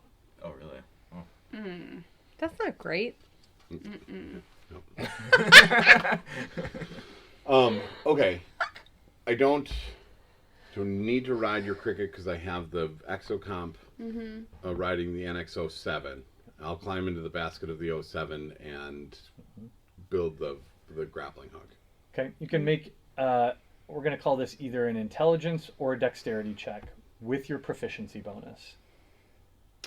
You just need to beat a DC of 10. Well, then we're going intelligence for sure.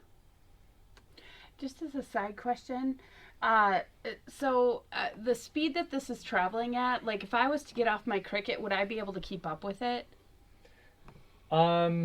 Seems unlikely. Okay. Because though it moves, it looks from a distance like it's moving slowly, but every step this thing takes is moving it 300 feet. Wow. Right. Okay. Those steps take more than one combat round. Sure. So it takes probably 12 to 18 seconds for its foot to get up and settle in that next position. Sure.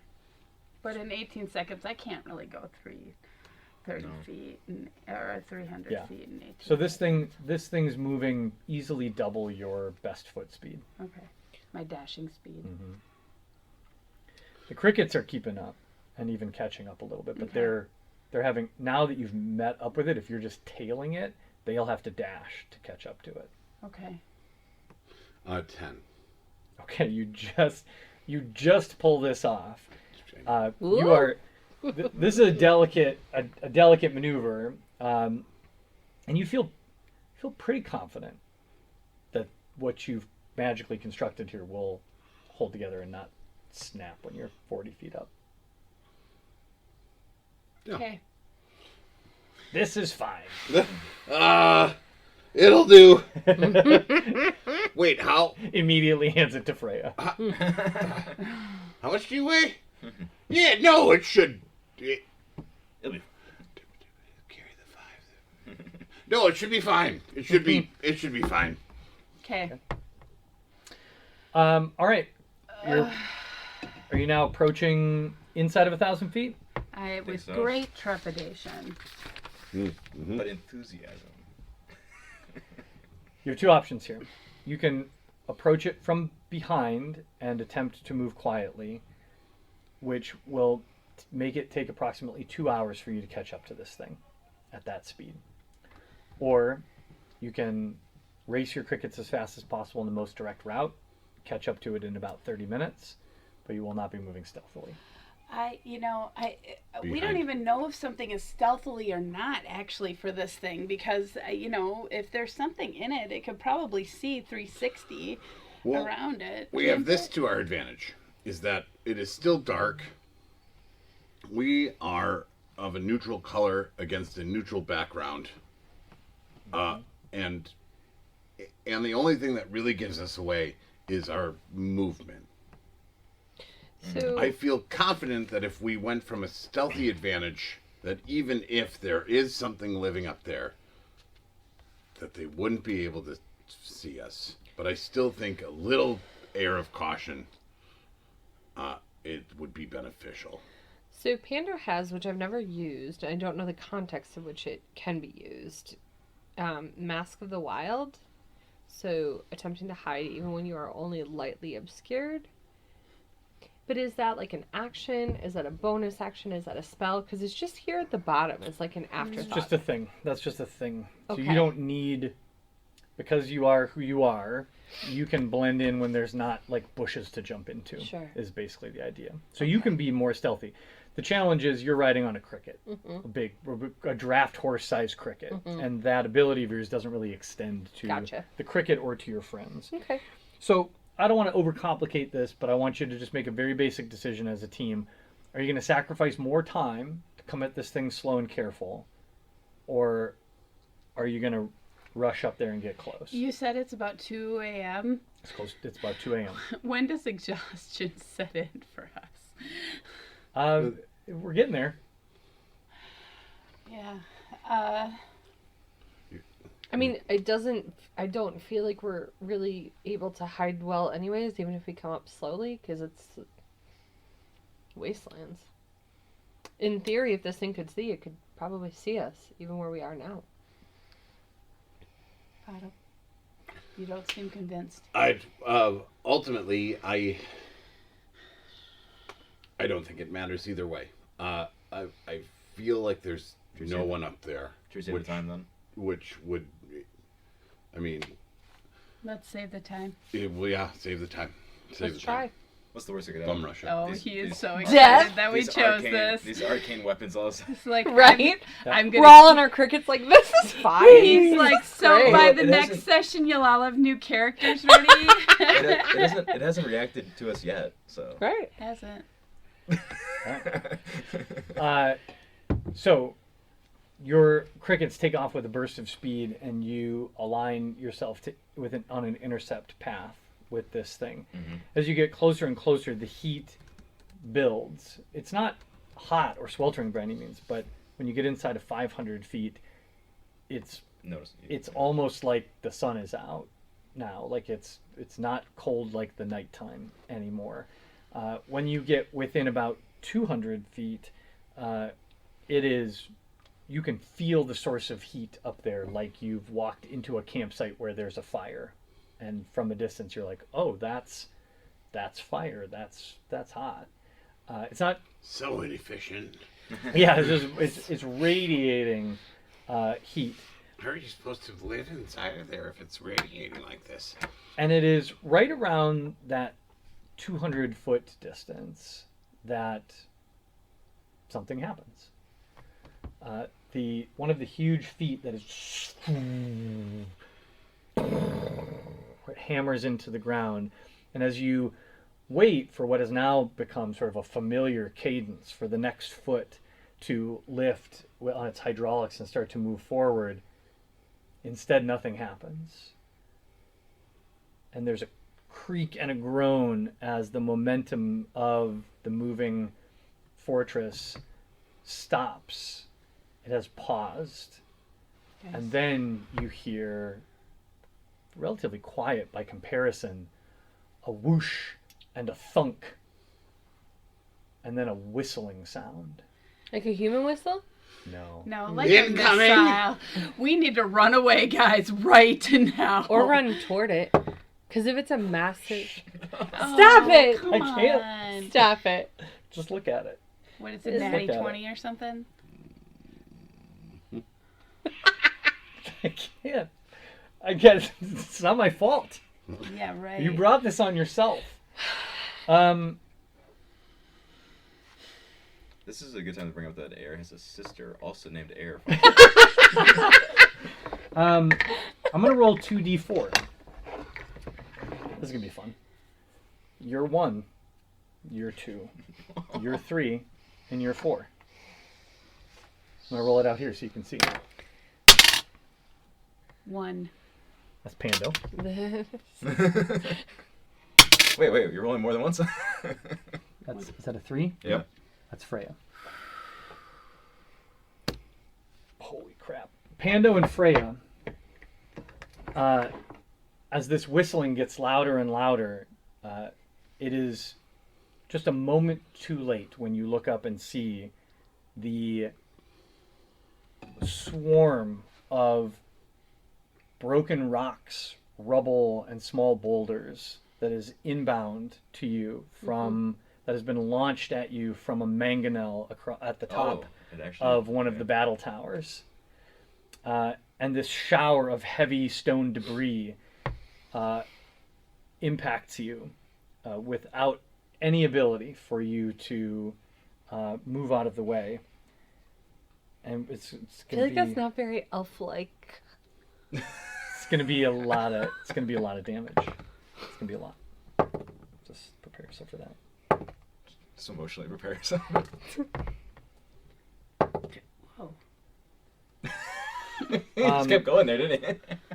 You each take 74 points of bludgeoning damage. Whoa.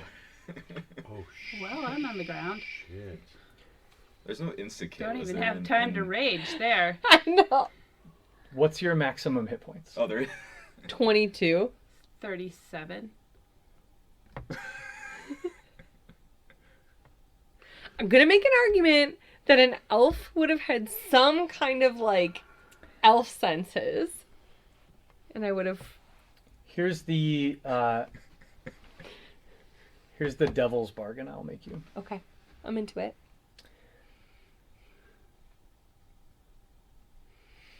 If you would like, We just got slapped hard here. We were just. So hard.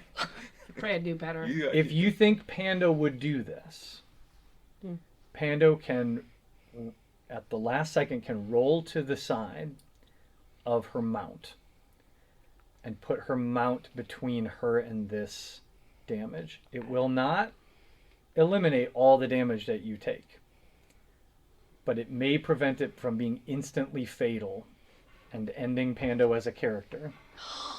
Wow, this is gonna be a deeply character scarring for you. Freya, I will not offer you this bargain. I'm dead. No, Oh, but you are unconscious. I am unconscious. I'm down. You are at 0 hit points, 0 but you hit did points. not take enough damage to instantly kill your character. Okay. Uncomfortably close though. Uncomfortably close. Your mount, however, is badly wounded and nearly dead. Susan? Susan is the equivalent of cricket unconscious. You can always get another cricket. No, here's the thing. I feel like, much like the last time They're tools. Pando just, ripped out someone's jugular, that this was totally instinctual. And she wouldn't have just been like, here, Beatty, and like thrown it. It was Right. 100% She didn't make the conscious instinctual. choice, yeah. And screamed in rage as it killed her new friend because she bonds quickly. And this is just going to lend itself to her evolution. So as But these, am I like unconscious? lost an arm, super something? unconscious. Yeah. So as these rocks come barreling in, you manage to just roll slightly to the side, and the majority of the rubble pummels into Beatty, who is just annihilated, crushed like a bug, and so literal. you're covered in guts and your own blood because you are horribly wounded. Yeah, that makes sense. Even at half damage, this is almost enough to permanently kill you. Sure. To be clear, with only 22 hit points, this thing with a crit annihilated you and everything around you. Lesson learned: Panda will not be going toward any danger in elf form ever again. Yeah, you are at 0 hit points and unconscious, and you're all, by the way, still inside of 200 feet of this thing, which has stopped to shoot. Yeah, no, I think that it's very smart to collect our friends and get them. Please collect us. I think it's very smart to collect our friends and get them out of here. Susan. We thought we were so high and mighty. I knew the danger, but I'm like, yeah, let's try it. I like how I was just like describing. He's like, it was a war machine. I mean, it's made for killing. Right. It is I mean- literally a weapon of mass destruction. Right, and that was just a little piece of And it. this is like this. That's one Yeah. Right. of its weapons Okay. Yeah. that are scattered all around the perimeter of this thing. And it's been out by itself in the wastes for however I'm many like, years. but we have a like, grappling Now the hook. natural, I'm like, let's go closer. the natural 20 was a a little big much. problem. That was a big problem. The mangonel does 5d10 bludgeoning damage, so Yeah. that means it was a minimum 50 Can the I moment ask I rolled that crit. a question for learning Sorry, purposes? minimum 55. If we had like dashed and gotten like under it or right up close to it, could it not have hurt us? Because doesn't it need to be ranged? It couldn't have hurt you with the mangonel. But it could have hurt us with like just Who Something knows else. Who knows what's Spikes underneath? that Okay. go straight Yeah. down. I mean, Yeah. this is a weapon designed to fight armies. right. So, I mean, y'all could have done a lot of stuff. And Sure. maybe you still could someday. But this Someday- thing not- effed you up. But not today. This thing effed you up real bad. Mango's or Panda's Talk to me guts about hurt. what you're doing now. And I mean, the I'm two of you are dying being, actively. are being almost dead. So Yes. you focus on that. But the two of you, what you doing? We need to pull back. Yeah. Which one of the two of them is closest to my mount? Probably Pando. Okay. Well, then Potom goes for Pando Okay. to collect her Remains. as quickly as possible. What is the objective here? Are you To- trying to stabilize? Are you trying to get her on your cricket? We are trying to collect her and vacate as quickly as possible. Okay. We will assess. So we're going round by round now. Okay. Okay. So you get an action, and your Steel Defender Mhm. can act. You get an action and a bonus action, and then depending on what you do, you can use your cricket's movement, and obviously you can use your own movement. But you're close enough, I will say, that you're pretty much there. Okay. You don't have to use a bunch of movement to get over there. Tell me action, bonus action, what's happening. Well, the Steel Defender will dismount and lift Pando up, where I will bring her into the basket. Okay. The Steel Defender will then remount as we. Okay. Steel Defender takes care of getting Pando on the cricket. Yep. The cricket's movement will still be a thing, but is there any action or bonus action that you then, Potom, want to take? I will stabilize. I will actually use Cure Wounds to stabilize Okay. in the basket. While the Steel Defender takes us out of here, you can take 13 hit points back. So I don't have to do death saves? You do not. With the healing spell, you're just back. And how much? 13. It's a very good one.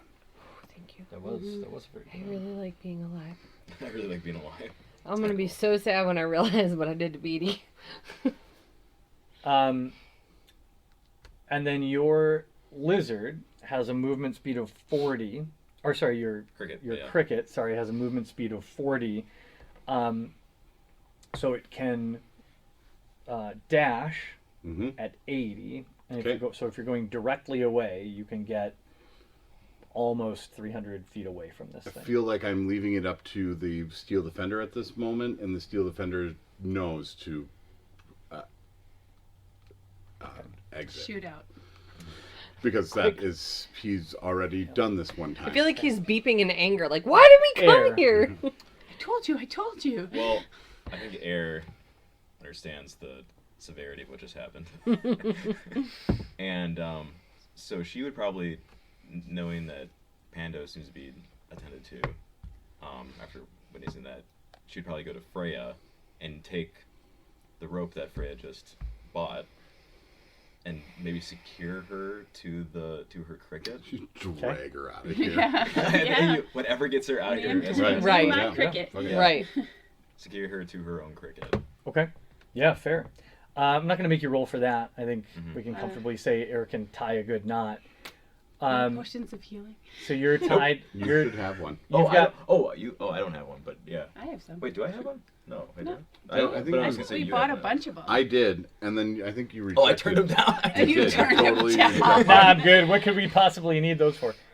All right, so you use your action to tie Freya to your cricket. Oh no, it's her cricket. Wait, or I Her guess cricket my is unconscious. Oh, never mind. Not her cricket. Her My cricket is bleeding out from many severe injuries. Gotcha. So unless you're planning to heal this cricket, Nope. Okay. Well, at least nothing with. I don't have anything to heal it with, so. okay. So to your own cricket, and Yep. then I assumed also dashing Get the hell away. out of here, yeah. Okay. So with that, Is this gonna be one of those chapters where we just never talk about it ever again? Just be like, I mean, it is starting to feel a little No, bit like we're giant gonna- rats. yeah. We are going to We just pretend that never capture happened. this thing. All right, so we're going right back. As soon as we get these two dropped off, we're going right back. Just air, just air and bottom. We got this. We got this. Dash We know in. now. Now we know. Now we know, yeah. We have Okay. a grappling hook. Okay, so the two of you dash away. As you dash away, you hear another barrage of great. stone crash into the ground just behind you. No, Susan. But it does not impact any of you as you flee. you continue to dash. Oh, sorry. Freya, please make a death saving throw. I just do the 20, or what do I do for that? Oh, It's just a straight D20. D20. Been having better success with this. 2. Not better Right, success. that's a fail. So you have one That's a fail. The second round of dashing away takes you about 400 feet away from this thing. You're going to continue to dash. No, I mean, I feel like at this point, I mean, at least Potom is looking around for air, and I mean, you're basically running in the same direction, so Right. you're not far apart from each other. But my question is, are you going to stop here, or are you going to keep dashing with your crickets? Doesn't it have a massive range? Sorry. It probably I think does. it has a massive let's range. let's continue to Yeah, dash. air would keep Okay. going.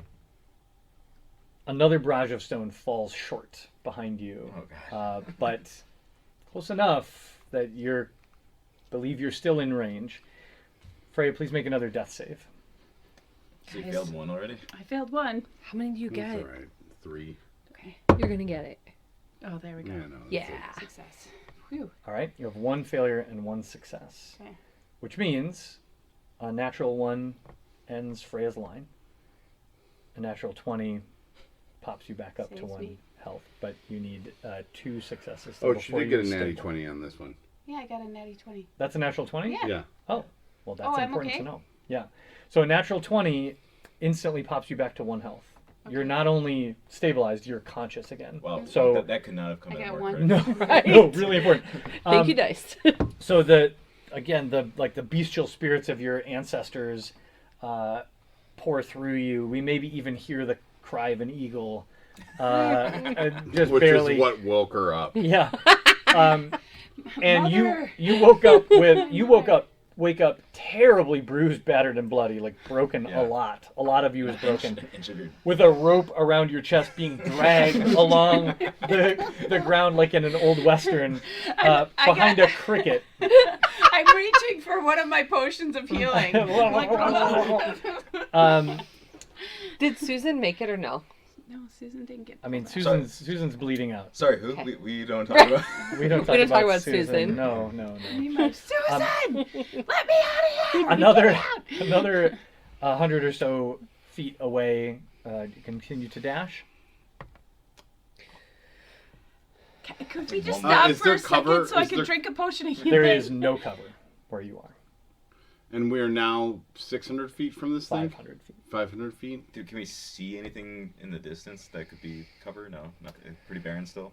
Still just sitting there. You're out in the middle of the You're wastelands just trying to- right now. Yeah, you've. Trying to get away get as far There's away. that. as It is. Good news is it does not seem to have started moving yet. Okay. What's something? Yet.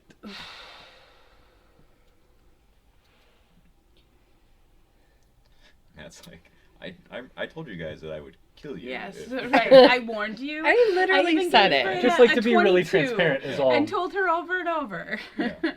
She's still. When we laid so the ground rules curious. for this campaign, we established This is that- what bold adventuring looks like, you guys. And It's I'm, true. and You gotta I'm push the here envelope for it. sometimes. Well, Yeah. we Yeah, push the are.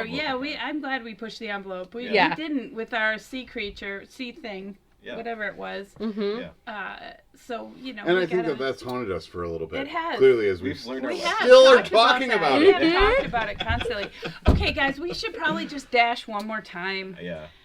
All right, so you dash one more time, which turns out to be really smart because it did get one more attack on you as you were still in range. But that is a 12, which misses all of you collectively. The hell is And- this thing's range? Clearly, about 800 500 feet. feet. I had a feeling it was really far. Mangonels have a range of 800 feet. Good That is lord. the extreme end of their range, and they start rolling at disadvantage. But they can throw stones really, really far. Turns out. But it is about this time when you get 600 or 700 feet away from this thing that you at first are terrified and then relieved as you hear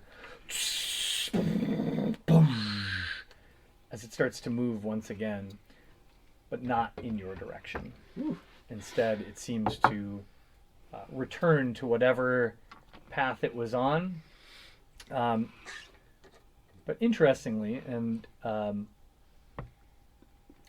going to say it's probably Potom that notices this, because I think Potom's pretty fascinated by this thing, even though Oh it my was god, real. he can't real get over terrifying. it. Like he's still there's a draw to still go back, because he knows if he could just get onto it, that it could be his. He knows And his that lust he for can power. make, and then we can make it the most efficient Magninel that has ever been out there. 800 feet, Oh 1200 my feet. goodness! 1200. Oh Yeah. God, he could be riding on a fortress, and the supply chain of evil would stand no chance. There's still time. We can. There's, Oh. So here's time what over. Potom notices.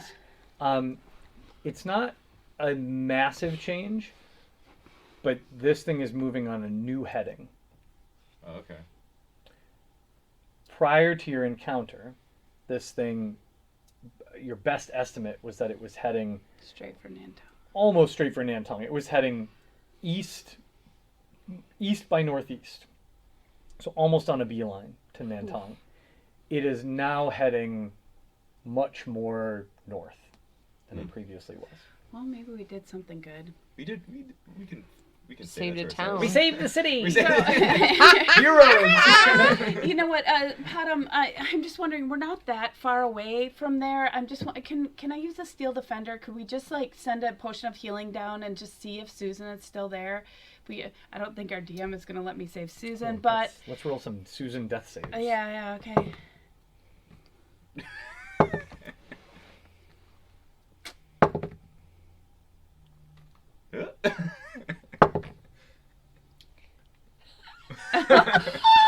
It's been 4 rounds.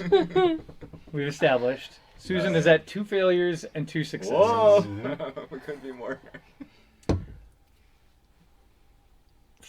Katie, roll the last death save for Susan.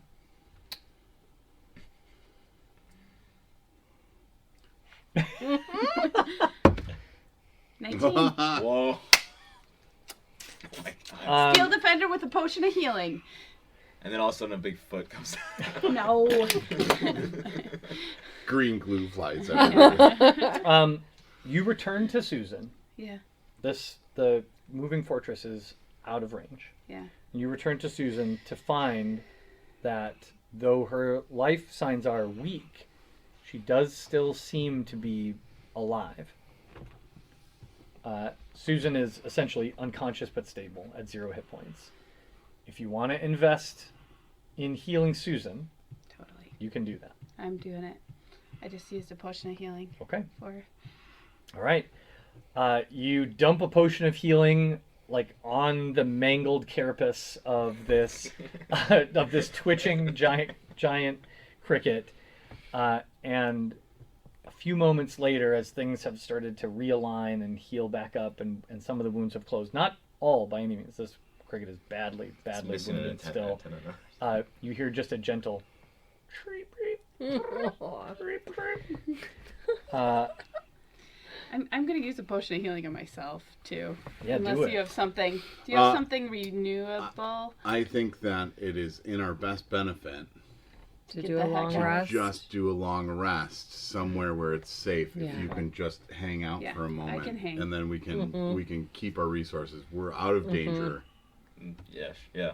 ish. And what does safe look like? That's an interesting idea. Okay, so talk to me about where is safe. Toward the It's river. it's about Opposite. 3 a.m.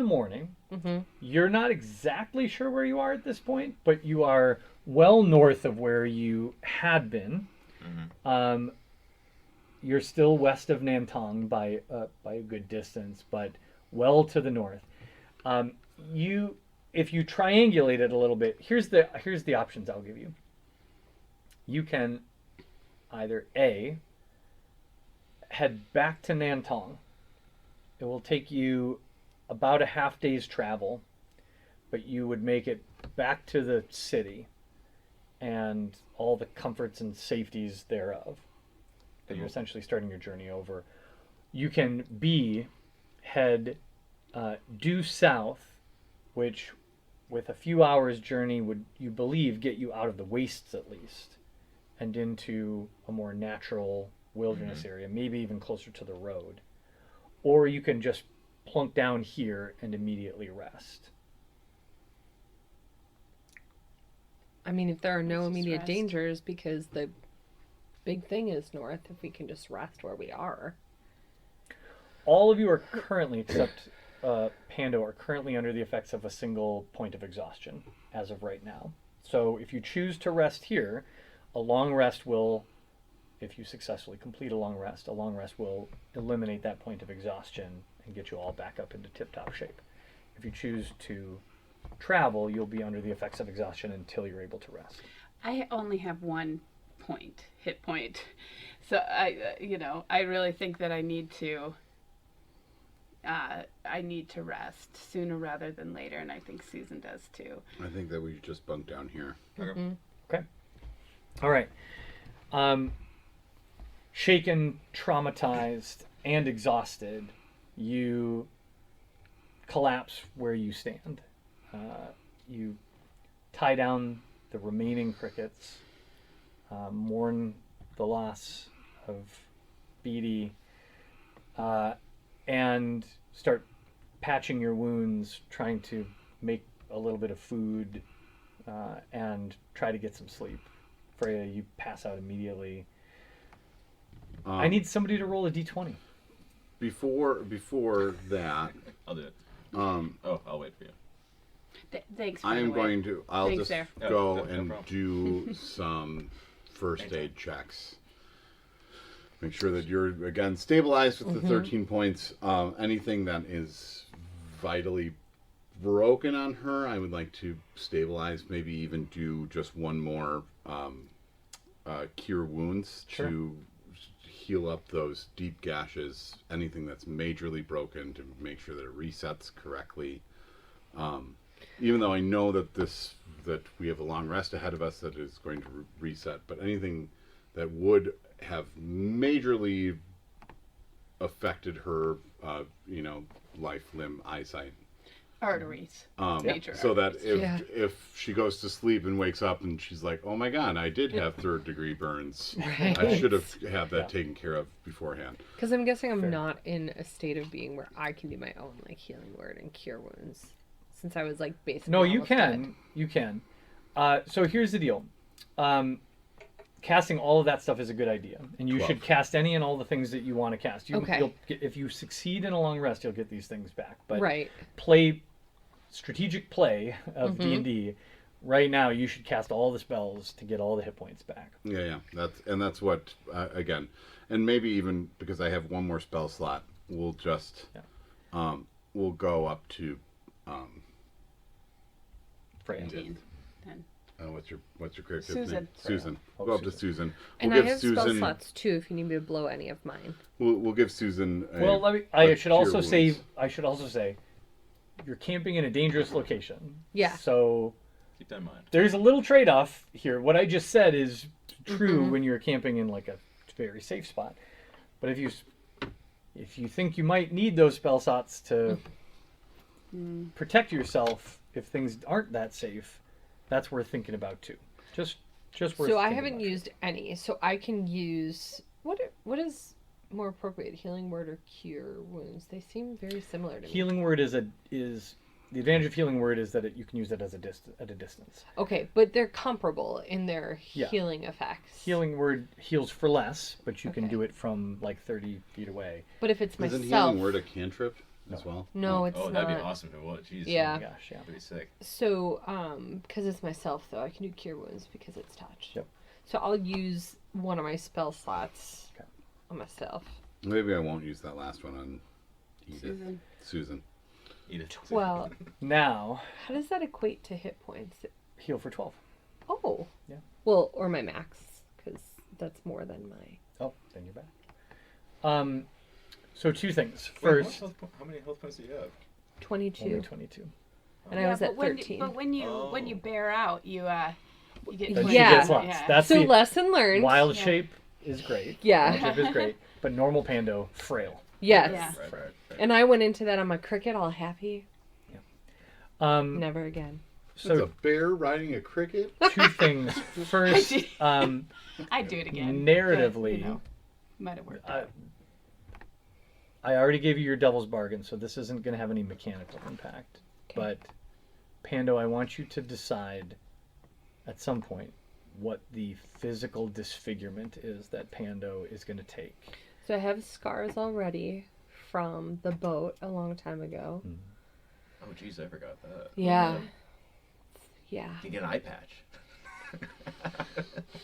There, No, I like that. it doesn't have to be the kind of thing that's visible to everybody, but like you Psychological You were- trauma. yeah. Oh my God, you lost a hand. And every time you turn into a beast, you grow that hand back. Aww. and then lose it again. Wow. And then lose it again. Well, that's really messed up. It can be hidden under your clothes or whatever, Yeah. but like I want there to be a physical scar or something, a visible remnant of this, because you were quite literally crushed to death and then dragged back from this. So everything that has been, all this magic has put you back together and you're healed. But certain things Like can't Frankenstein's ever come back. monster. I'm So- Bottom's monster. In the Now middle you're- of the now you're night, you wake 2D. up screaming every time. I mean, you decide what this is, but it is purely flavor. It could be psychological if you want, but I like the idea that there's a physical reminder to Pando of Beatty's sacrifice and this decision Yeah. that you all made and the reckless adventuring life and the costs of adventuring. So something, whatever that is, if it's like, but it's not going to affect you mechanically, but like maybe one of your arms is just now a little crooked, or maybe you're literally missing a rib, Right. or something like, and you're healed and it's fine. It doesn't affect you at all, but like, you know that it just looks a little odd. You know One of what? your If legs there's is a a- cricket leg. I was just going to say, It's just how the That's how heal you put wounds. it. It's how the heal wounds worked. It just It's kind just of was like- like, oh, Yeah, you this were- is good enough. Beatty and you were so mashed together in Right. this big lump of pulp. I was going to say, maybe instead of screaming in your sleep, you make cricket noises in your sleep. Pando has one antenna now. Okay, you Grab think it, about I that. will You don't think have to. about it. You don't have to tell me now. Because there's the scar from the last time I almost died. Okay. You don't have to tell me now. But think about that. You have a history. She's there. I have a history. You I had got a it. death saving throw that time. Air. Mhm. Roll a 20-sided die for me, You please, bet. as you all rest for the evening, without keeping watch. 13. Okay. The evening goes uninterrupted. Not evening. The morning goes You hear this uninterrupted. rumbling. You, it's a shadow on the distance. No, you're fine. Everybody can take a long rest on your sheets. No one needs to take a point of exhaustion. You remain here, bandaging your wounds, recovering, healing up, until late morning the following day. Close to 10 hours you hang out here. And when you arise, the sun is high in the sky, it's hot. There's no sign in any direction of this moving fortress. You're down a cricket, but you are, other than that, largely whole. And I need somebody to make a survival check to get your bearings. I can do that. 14. Oops. Oh, I hit it again. 18. All right. At advantage? No. So that's enough for you to get basic cardinal directions back. Jesus. And it places you somewhere around here. So again, you can get back on track and just beeline for Teshiar. You can head due south and try to get back to the river. That's the fastest way out of the wastes. Or you can head back to Nantong. So if you beeline for Teshiar, you will be in the wastes for another full day at least. It's hard for you to know how extensive the wastes are here.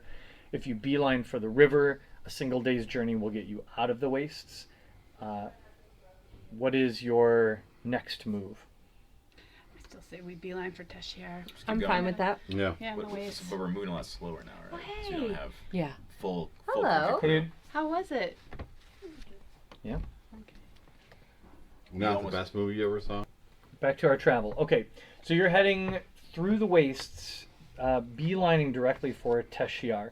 Your best estimate is that you are, at this point, still 5 days away, if things go well, which they've off to such a good start. Yeah. Everything's fine. I need someone new to make a D20 roll. I can do that. Okay. Natural 20, sir. All of a You be sudden, nice. You be nice. Cool. all of a sudden, there's a giant cricket that comes over the horizon. Limping. Yeah. Panda! And it can talk now. It's a natural 20. Okay. The day's travel is hot, dry, not particularly comfortable. And there are a number of times where you become concerned whether you've kept your bearings or not. Because out here in the wastes, there's not a lot of landmarks. But by following the path of the sun and generally giving the crickets their lead, you feel fairly confident that you're moving closer and closer to the river and staying in the southwest direction that you want. In the early hours of the evening, you spot something on the horizon. A dark shape right on the horizon. As you get closer and closer, it starts to resolve itself into what is clearly a small set of buildings. And as you get even closer, you realize these are the ruins of an old settlement. Indiana Jones is. There are, it's not huge, but it looks like a fairly good-sized stone temple. Or it doesn't have a fortress look to it. It's not, there aren't battlements and gates and whatnot. It's more decorative than that, but very broken down. This has been sitting here abandoned in the wastes for a very long time. There are a few small outbuildings and some low walls that have been eaten away at by wind and sand scouring over the years. There's bits of scrub and stuff grown in amongst all of this. But the main building is probably the size of a barn, like the kind of barn you'd see out in the Wisconsin countryside. But There's a quilt on it. yeah, there's a big quilt hanging off the side. But it is made of big, heavy flagstones and is mostly intact. But everything on this building that at some point was wooden has been sort of scoured away or rotted away. There are little bits of sort of metal that maybe were fixtures or fastenings littering the ground. You cannot see inside the building from where you are, from this distance. It's sort of a dark, gaping hole. The main entrance in the front and some of the windows are dark inside. But that's what you see from a distance. And as I said, it's getting to be dusk about the time that you arrive at this ruined temple. We're going to get pretty close here to ending our session in the next 15 minutes or so. So talk to me about what your party's reaction is as you approach this and how you're going to proceed. Well, everyone wants to check it out. Yeah, I'm in favor of that too, but I keep getting vibes that this is like the abandoned city in Wheel of Time or something. You know, like there might be remnants in there of things. It can't be any more dangerous than what we just did. True. Yeah, Right. I'm in I think favor. that, I'm in I favor think of going in. as a wager of danger, nothing is as dangerous as we just did. Yeah. I mean, before you got here, Gabe, they went head to head with a literal battleship, like a nuclear powered battleship. Yeah. It Four insta-killed. people on On cricket crickets. decided to fight a nuclear powered battleship. Like we took the rowboats that you would take to get out to your sailboat Yeah, what were we thinking? into battle with a battleship. Yeah. Good, I being mean, like, when you they're not say gonna it, notice us. They're not gonna notice. We have a grappling hook. We have a grappling hook. We're fine, and we don't need stealth. Oh my It's like- god. It's brilliant. It's brilliant. It was fine. Everything went fine. So, how are you approaching Again, this? would you like to sneak up behind it? Stuff. Yeah, Where no. am I? Again, sneaking. I'm not on a cricket. Well, you could. I just You could be walking? doubled up with Potom. Yeah. Okay. Yeah, And the Steel defender? exocomp. and the exocomp. I think it's Am I just probably. sitting in the back basket? I think it's probably slowing the pace a little bit, Sure. but not exceptionally. you Okay. know. It is a utility cricket. It is a after utility all. cricket. It's got True, extra true. towing capacity, as we discussed. Oh, that's so right. Yeah. Looks like this worked out just call. right. Right? Yeah, the cricket you lost was the nice one. The nice cricket. Well, yeah, not the warrior. No. Not No. the what's yours? The sweet The one. speed Speed demon. cricket. The speed Yeah. demon and not the so it's utility. basically what happened was basically every war movie, like the nice Right. The red shy shirt. guy You're right. died Right. immediately. The The one that comedic everybody relief. liked. Yeah, Right. yeah, that's great. Okay. Utility cricket's fine though. He always survives. So yeah. I feel like Pando isn't heavily involved in this decision making because she's still kind of mourning what just happened. Mm-hmm. Yeah. Just stay in the basket for now. Yeah. It's okay. Okay. All right. Let's Stealth. stealth. Okay. We're taking stealth. Please make a group stealth roll. Everybody roll stealth. I think you guys should do the exact same as you did with the ship. Just charge. Just charge forward. Yeah. 16. And probably die. 11. Oh. Oops. 16, 11. Oops. 13. 14. Okay. So you approach the temple cautiously, and as you enter the sort of surrounding areas with the outbuildings and whatnot, there is no reaction. You don't spot anything. It is quiet. Are you entering the temple itself now at dusk? Let's. Or Yes. are you going to wait for a different? What are you going to do? You've entered the area around the temple. But the sun is setting or has almost set. Can we just explore the area around the temple? Sure. Yeah, looking for signs of life. Yep. Maybe Okay. Investigation. Yeah. Anybody Should we all who do would investigation? anybody who would like can make an investigation check. 20. Non to natty. 13. 5. 11. Okay. So you all kind of mill about, but it's careful with him, please. He's got little parts. You all kind of mill about and poke around in some of these outbuildings.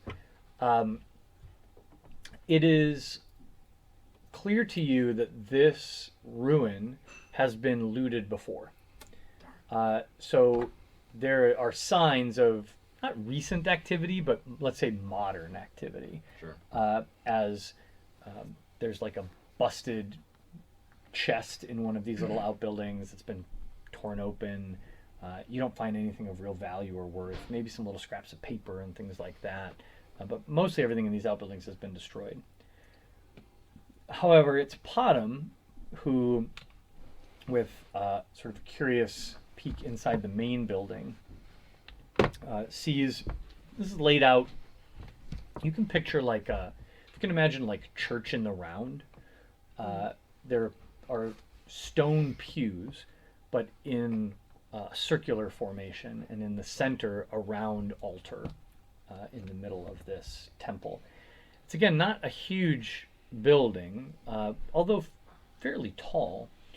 And this also looks well and truly looted. So anything of value looks to have been yanked out of here, even to the point where it's clear that like either statues or pieces of art or reliefs that were in the wall have been like chiseled out. This was a couple of sconces at one time. And but with a 20, as you are kind of looking around to see if they Not a missed natty anything. 20. No, that's fine. Okay. As you're walking around to see if they missed anything, you do. Potham comes across, probably because of his height, that on the underside of the altar. So the altar is a raised stone. There's a big chunk of stone, almost raw stone, sitting on two large plinths, and at about eyeball height to you, you can see underneath the altar. And you see something in there that just catches a tiny bit of light from your torch or whatever you're using to kind of look around here. Maybe you've got a artificer flashlight or something. I don't know, but Just the natural magical tinkering light that I can make. So there's a slight glint. Sheds a bright light of 5-foot radius, dim light for additional 5 feet. Yeah, perfect. So as you kind of peek underneath, there's a glint, a glimmer from underneath. And you see that set into the underside of this altar is a bronze emblem. And it has a rune inscribed on it. What languages do you all speak again? Just a quick Celestial, review. Common, Nothing Druid, Elvish, Halfling. Common, Dwarvish, Elvish, Gnomish. Minotaur. Celestial is kind of fun. Common, Elvish, and then Tabaxi Limited. Yeah. Just All of a sudden, Oh, these- I speak Draconic too. Okay. I speak Common, Draconic, and Minotaur. So, Minotaur is helpful here Mm-hmm. because this rune is a form of old Minotaur. So it becomes obvious to you this is an old Minotaur settlement that has fallen into ruin. And this rune, what it basically means is access to the resources of the great family. It's something to that effect. Like it communicates the this is from deeper Minotaur culture, but the part of the Oshira concept is that all members of the Oshira, all who are part of the great family, deserve and have earned access to the resources, the shared resources of all Oshira. And this rune is a representation of that value. Guys, we have got to get that. Well, I- you're the only one who sees it, right? well, no, I've pointed it In order out. to find And that I out, think yeah, you I would think have to. that all of a sudden, once he found it, you all just kind of hear Potham laughing, like, of course they would have missed this.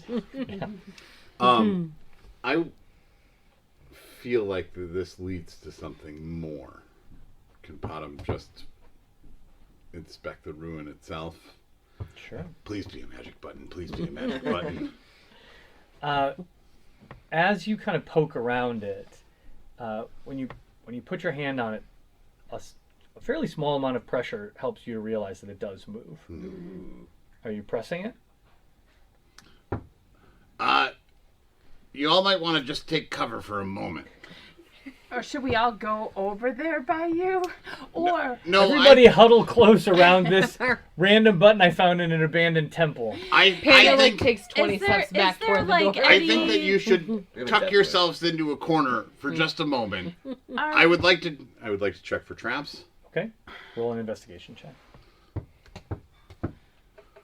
Oh, Jesus. one. An 8. Seems fine. Seems fine. You know, Yep. are you able to detect any magic or anything around it? Is there Now, like Bottom's you have feeling any- pretty confident. I don't think Okay. you have anything to worry about. I should think that you should all just tuck yourselves back for a moment into any sort of corner. Pando tucks herself out the front door. Yeah. So, Bottom will Freya. take his shield and align it towards his back yeah. Freya's behind her shield too, for sure. as he kind of crawls underneath the table ever so slightly, or the altar, to press the button. You are engulfed in a blast Oh my gosh. of cool air as Oh, okay. as a section of stone beneath the altar descends about 6 inches and then pulls back, revealing a shallow, slightly damp staircase that descends into the earth below the altar. And that's where we're going to leave it tonight. Okay. As it turns out, that wasn't so bad. Just as a good. reveal of what the injury was, Yeah. I would say Panda walks back in the front door. She's scared of everything right now. And does one of these with her hair behind, and you can see that one of her ears is missing. Ooh. Which is a big deal Elf for an elf. ear. Yeah. No, I Mhm. like that. That's a good. Yeah. That's This a is a good bold one. disfigurement. This school teacher is gonna look so. They're gonna be like, Rough. What happened? Yeah, Oh. Pando got pretty rugged there.